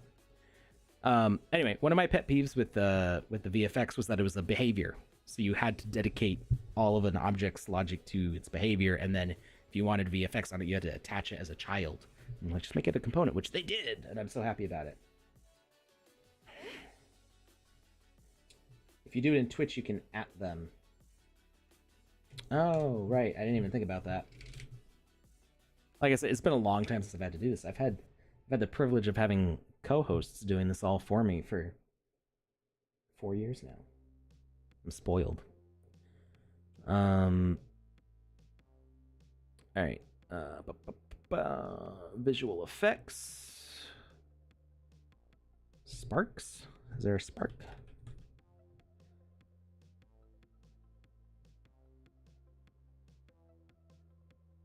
I think that goes up. Where's the sparks?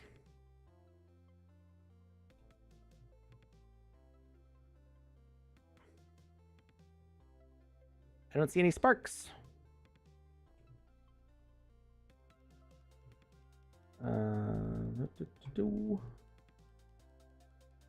Global scale.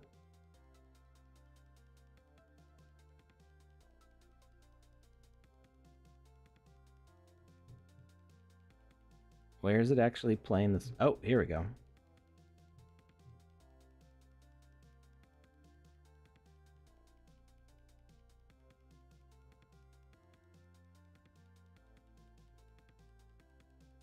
I'll give it worth. Oh, there we go. Oh, wait. No. Why does it take so long to start?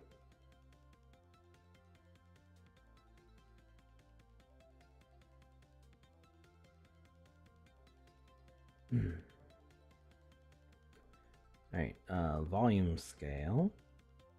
Oh wait, is the DMX stuff like for music?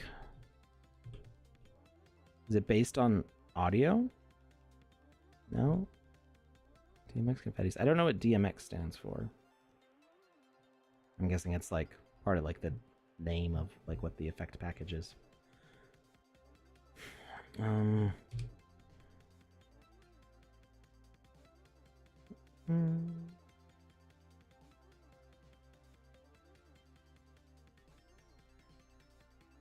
Particle spawn threshold. So yeah, that does typically tend to be like related to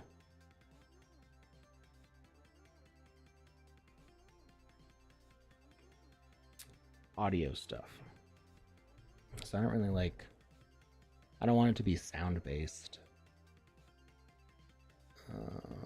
Snow, mist, area of interest, soft air glitter, collectible, aura, stars, borealis, beverage wisp, blam blam.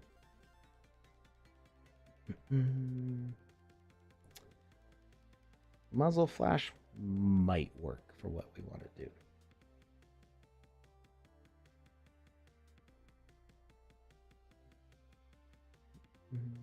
Drop shadow. Interesting. Dust trail, energy beam, equalizers, fire, fireball, fire big, fireworks, flying lantern, futuristic war. Is this like lasers? What? Oh, this one's cool. It's like a Star Wars battle, but like all around. You can just be like, bam, bam, bam, bam. I don't think I've seen this one used before.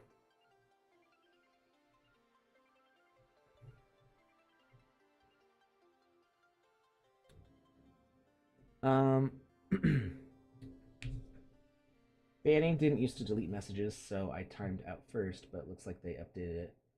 Darkman X, where my dog's at? Woo woo. Oh, is that what DMX is? Wait, is it DMX like the, is that the rapper?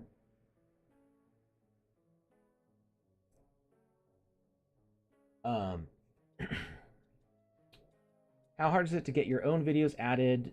Just DM me, Andy.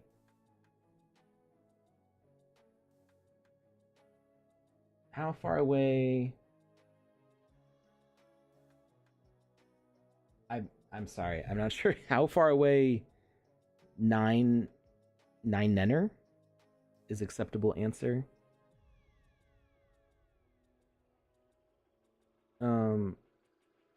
From using our own audio video streaming in a game. Dubious as legal clearances in my wheelhouse. So, I think the idea, and this is still like a work in progress thing, like we have the upload system, but we would need something like what YouTube has to like sense if any, if there's any like audio copyright. So it would go like, oh, hey, this is a clip from Star Wars. You're not allowed to use that. Or, you know, this is from, you know, Linkin Park or whatever for the music, you know. No, not allowed. So we would want something like that for the upload system. But if it's, you know, Andy sending me his road trip video, and you know, it's all what I do. So this is my personal policy before I upload anything for anybody to the platform. Is I upload it to YouTube privately first and see if there's any copyright flags on it, and that's just my process. So people have sent me some music files before. Some were like songs that they made, or they may have commissioned it from somebody. Somebody did AI generated audio, um, and so I put those all in a video file. I upload it to YouTube, and if YouTube doesn't copyright flag it, then I go, okay, I can put this up.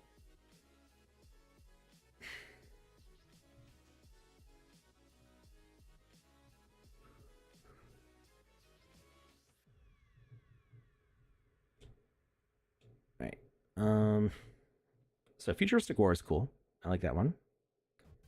And so yeah, there is a cost, but you have to remember we're also partners with WMG. Um, so I don't know if that gives us any sort of like, I don't know if we have any sort of agreement to like get better access to those systems or not. I don't know what's going on behind the scenes with that. Um, but the Sandbox has a lot of industry connections to stuff like to people who are in those fields. So it might be slightly easier for us to implement something like that than somebody who is just trying to make like a new website and they don't have any established connections.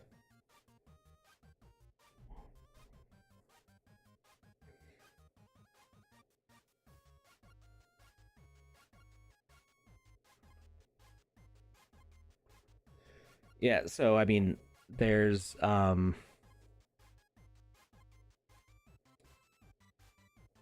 pretty sure there's some fancy AI tool that will spot them in seconds. With what we've been hearing about AI stuff, like with Amazon, the Amazon stores, where they used AI, which just meant like, I think the joke is it meant an Indian, because it was just like a team of people in India were just like watching the video feed, uh, and it was not AI based at all. They just said it was to hype it up. Um, I wonder if like those AI systems are just plugging it into the existing systems, like what YouTube uses. There's a name for what YouTube is. I don't remember what it is.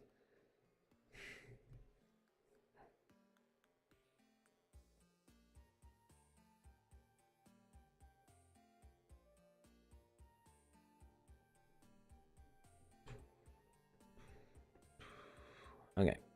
Glitter particles, giant explosion. We don't want giant. Heavy hit, generic hit. Oh, actually, the hit might look good.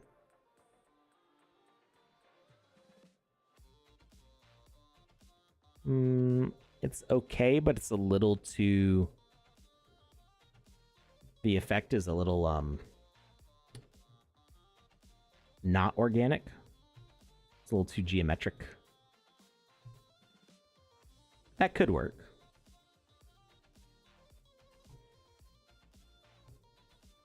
What does the two look like?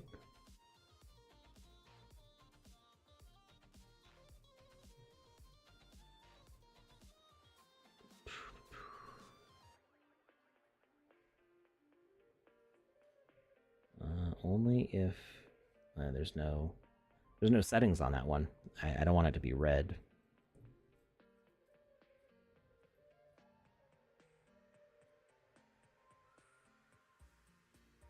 I don't know what that is. Save. I will after making this effect. Actually, you know what? I don't think I saved since I set up the little timer. So yeah, I will save. I just want to look at oh, lightning. Maybe if I can make it really small.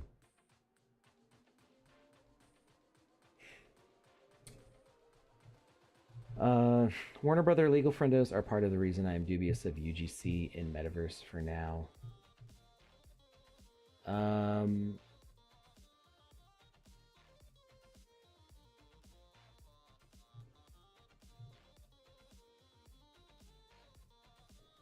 Yeah, so I mean that's a huge conversation because you look at something like Ready Player One.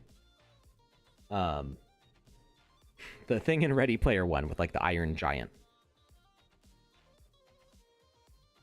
they're able to do that in the movie because they did the licensing rights with DreamWorks. I think it's DreamWorks, right? they did the licensing rights with DreamWorks to have the Iron Giant. Or no, is it Warner Brothers? It must be Warner Brothers because they have Superman.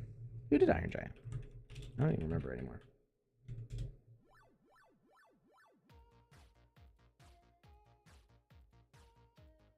Warner Brothers. Yeah. Clearances for WB and ABC Disney are super strict, and Ready Player One is one of greatest. Yeah, it's the funny thing is the funny and complicated thing that a lot of people don't understand is that the thing that people like about Ready Player One is not possible, but it was only possible for Ready Player One as a movie. Because in a, you know, maybe Ready Player One's taken however many decades in the future. Maybe by then there's significant changes to copyright and IP law, and things are much more free and open on the internet. That's a very like utopian look at the future, which is ironic given that Ready Player One, it takes place in a somewhat dystopian society. So the idea that one of the characters in the movie made his own Iron Giant model as a UGC creation to play as his avatar in the game is not possible on UGC platforms without probably getting sued by Warner Brothers.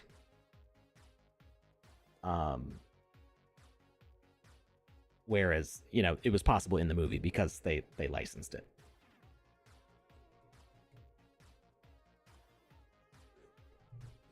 So what we have in the Sandbox as a metaverse platform is there are officially licensed Smurfs, Care Bears, The Walking Dead, Avenged Sevenfold, you know, all the stuff. And you can make your Sandbox game using those assets. In fact, actually, as part of the Builder Challenge 2, we were talking about this at the beginning, that will likely give you a boost in the Builders Challenge to be using those assets. That is like a benefit of a utility of having those things.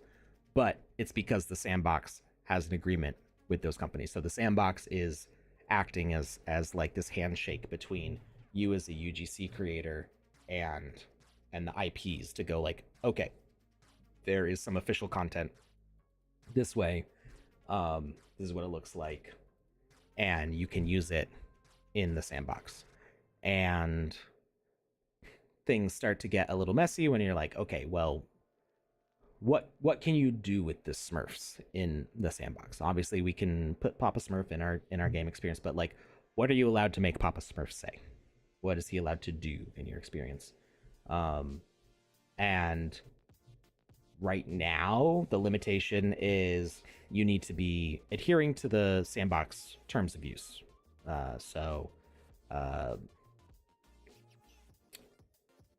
You need to be following the rules that are laid out there, which has restrictions on, no bullying, doxing, targeted harassment kind of stuff. No like terroristic threats, and no pornographic stuff. But there's nothing against swearing. So can you make Papa Smurf swear? Well, technically, there's no real rule against that. Smurfs smoking joints. You would have to set it up using the existing Smurf assets, right? You can't make a Smurf assets that's doing that's minted. Could you do that in the Game Maker using the joint equipment from the Snoop Dogg collection? What about alcohol and drug use? There's no restrictions about that in the terms of use. If you want to read the terms of use, they're right at the bottom of the website. I have read this many times, had many meetings about the terms of use. I'm not involved in the content moderation anymore, but I spent a lot of time working on it. Terms of use. So it's all here. We're Restrictions and obligations. It's important to TSB that services be used safely in accordance with the law. For the enjoyment of all users, you agree that you will not use Sandbox services to, certain transmission of materials, transmit any material content that is inappropriate for families or otherwise suitable only for adults. That's vague, right? That is vague. Like in as far as like it allows TSB to moderate if it needs to, if it sees something as being inappropriate. But it is probably intentionally vague. And there's more info here about like content. Yeah, it's a lot to read through, but it is useful.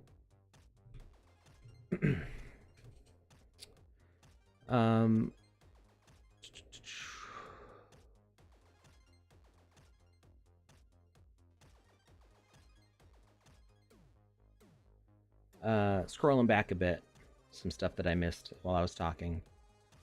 How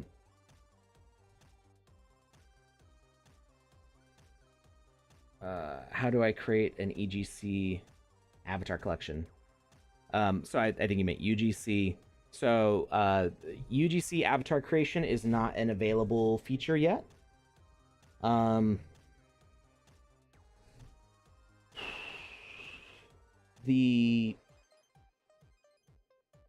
Sometimes I have like too many thoughts happening at the same time, and I have to like figure out what order I want to say them in.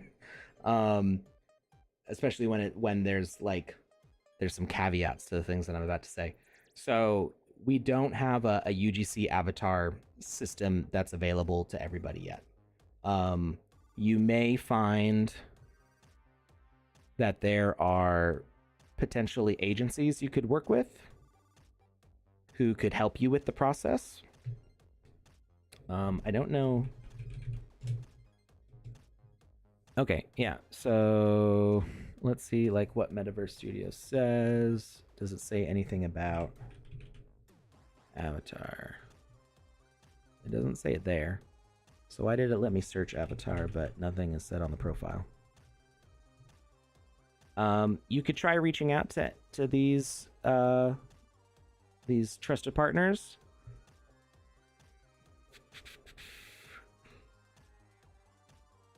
The thing is, like the Sandbox's avatar contract right now, we're only working with like partners to mint those avatars. There in the future there may be systems available to mint an avatar on the Sandbox, but it's not available yet. As far as like UGC created avatars. However, there is the possibility to do bridged collections. So like one of our earlier bridged collections was, or I think maybe the first was Bored Ape Yacht Club.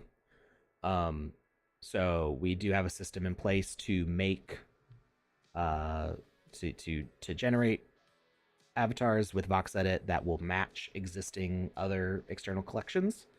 And some of these partners may be set up to do something like that. So if you created like a profile picture collection and you wanted to map that to voxel avatars, or if you even just made voxel avatars and then wanted to enable them in the Sandbox, you could contact one of these studios and see if that's something that they can help you with the bridging process. Technically, I don't want to overextend myself on work. Technically, that's something that I could help you with. I'm busy making the Wizzyverse avatars right now, and this is the first avatar collection that I'm developing by myself. So I'm a little focused in on that. So I can't really help with that yet. I don't want to say if. That sounds so like not ominous, but like defeatist almost. It's not an if. Like when I'm done making the Wizzyverse collection, when it's minted out, when I've basically proven to myself that I can do it, which I know I can do it, I just haven't done it yet. The council could potentially help with something like that. Like as a company, you could like contract us to do that. But if you just want to make your own like singular avatar and mint it, we don't have a platform for that yet. So stay tuned on that. Are you working with WB to get music in the sandbox with Web3? I'm not sure. I'm not involved in that aspect of things. I know that we have an internal music director. You know, he composed the music that you hear now when the Game Maker starts up, and there's a whole bunch of new songs to go with that stuff. So there is other music. Whether we'll have like whether you'd be able to stream, you know, Warner Brother licensed artists in your experience with like some sort of like almost like a Spotify plugin type thing. I don't know if we're gonna have anything like that. I do not know.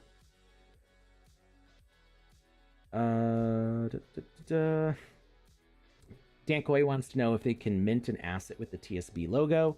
I would recommend against it. We used to have like a policy of, you know, you can put the Sandbox logo on things.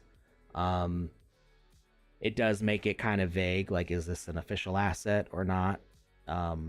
In general, I think we've recommended against it. But you know, it's a UGC platform.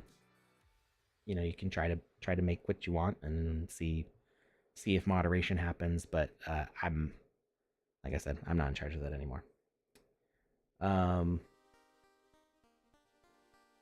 You can talk about it. I showed it on stream. Andy, do you mean the avatar generator?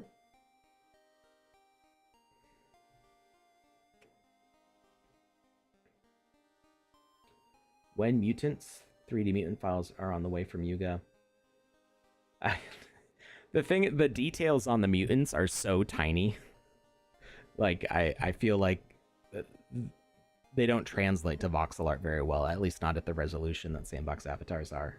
I think you know, it's possible to work on. I don't know. I'm not sure. I could ask Samboy if they've been doing any work on that.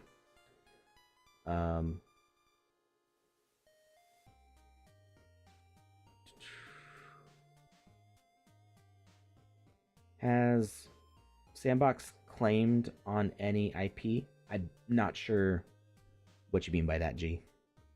If you could clarify that question. You can use them in experiences, but you cannot profit from the logo.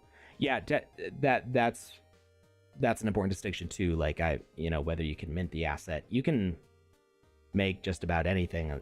It's only when you start minting it that it starts becoming an issue, because then you're spending to get this thing created, and then it's on chain, and you know, it's like permanent. You should check out your Frenchie while you're still on. Sure. I'll wait, is it a avatar on here? Aha. Ooh. I like the color. I'm like seafoam teal. I'll call it seafoam though. I like the hoodie. I got a little top hat. I'm snazzy. Oh, I like the slippers. Those are really cute. I didn't really look at the feet that closely at first, and then I saw shoes with slippers, and I wanted to see what they looked like better. That is cute.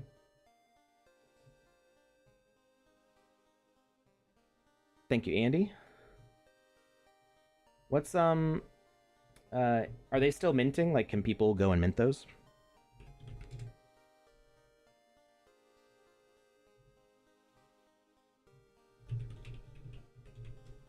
I can share the link.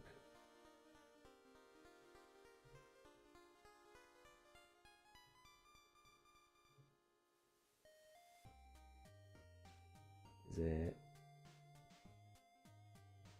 Why don't I see it on OpenSea?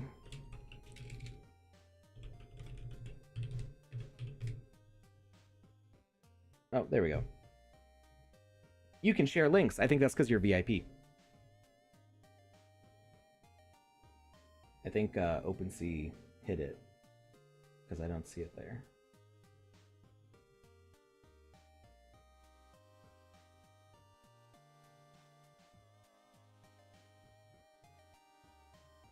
OpenSea is being goofy lately with its user interface. There we go. It like wasn't updating. Yeah, it automatically hid it, so I'm gonna unhide it. And it unhid. Good grief, OpenSea. It unhid artwork that I bid on and bought. I mean, I didn't bid on OpenSea. It was on Super Rare, I think.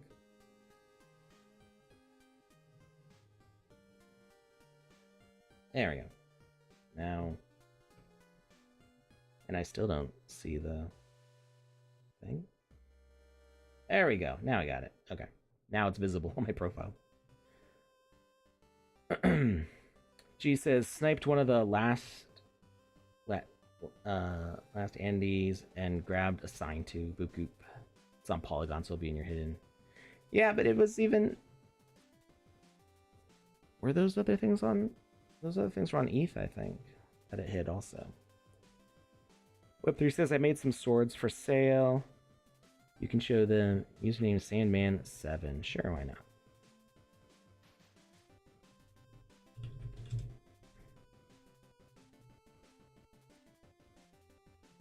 I don't know if it'll come up if I search your username. It might.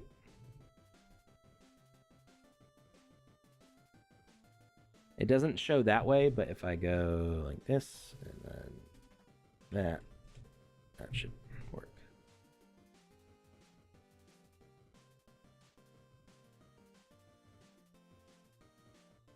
There we go. We got a Kopesh.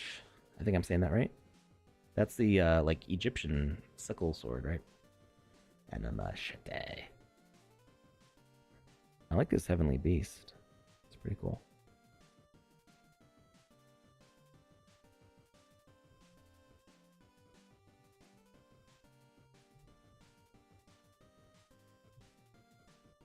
All right. We got to wrap up. We got about 5 minutes left. So, let's see. We got this lightning effect. Spawn zone size. Probably want that small. Add height. Wow, really? 20 is the minimum height. Maybe if we scale it down.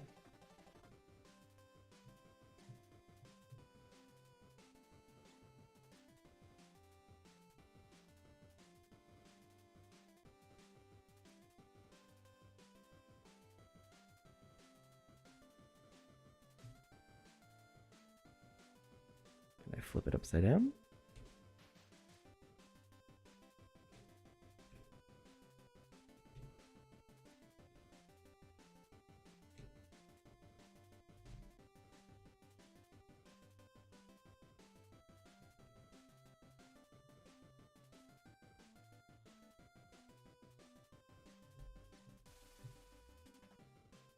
Nah. Not digging that. Let's see what else we got. Some more lightnings. Primitive Taurus lights. Portal. Rain, rainbow, run dust. Star rain, star shower. What does that look like? Ooh. That's nice. Really, definitely, like, check out these effects when you get a chance. Like, when we played, Deep Sea on Saturday, and that had some really good use of effects. I was really impressed by how immersive the visuals were. Swim Master, what does that mean?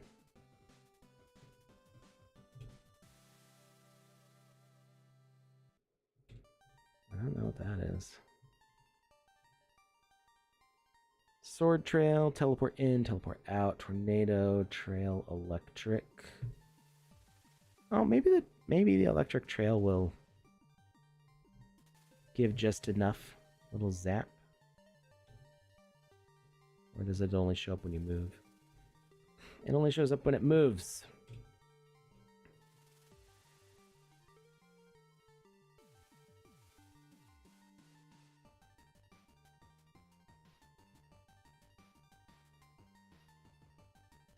What if I made this...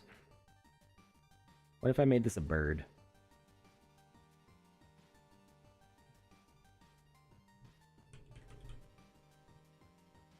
And it went in a little teeny tiny circle.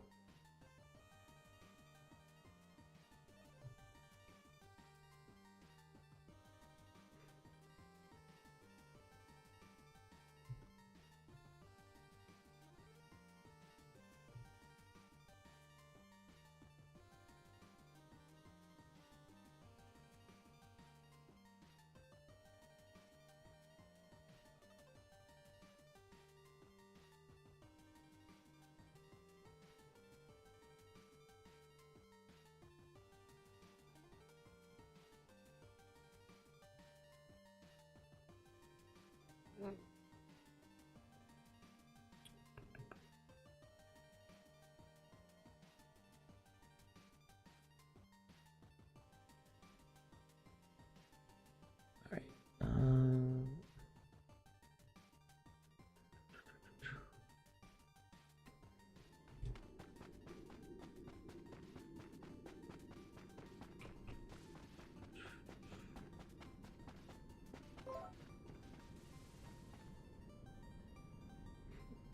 I think the light flew up into the ceiling. I gotta drop it down a little more.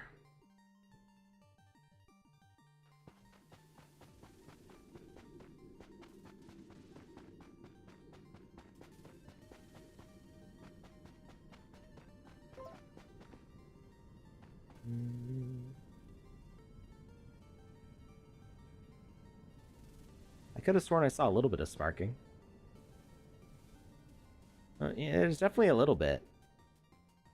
But I think, I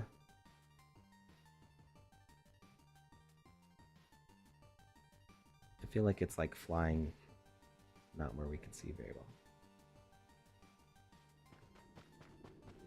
I just want this little effect to show up.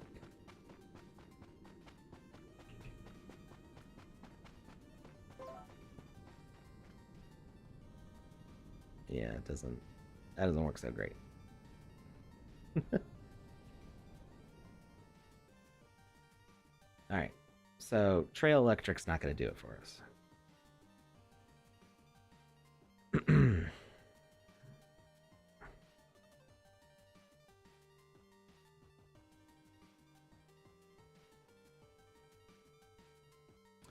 I think we'll skip the sparks for now. And just leave it as is, but I'll experiment with some different VFX and see how it looks.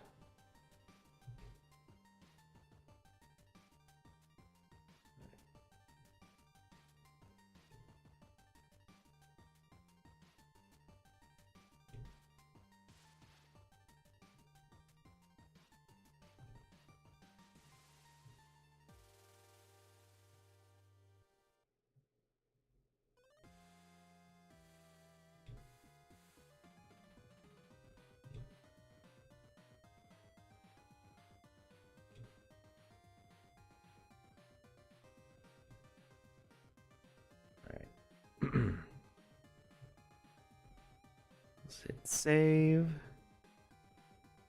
All right. Well, next time we will be starting the stream 2 hours earlier. But I'll also be streaming normal Wednesday time tomorrow. So old Wednesday and Saturday streams have not changed. But we're just gonna, spend 8 hours a week working on this stuff.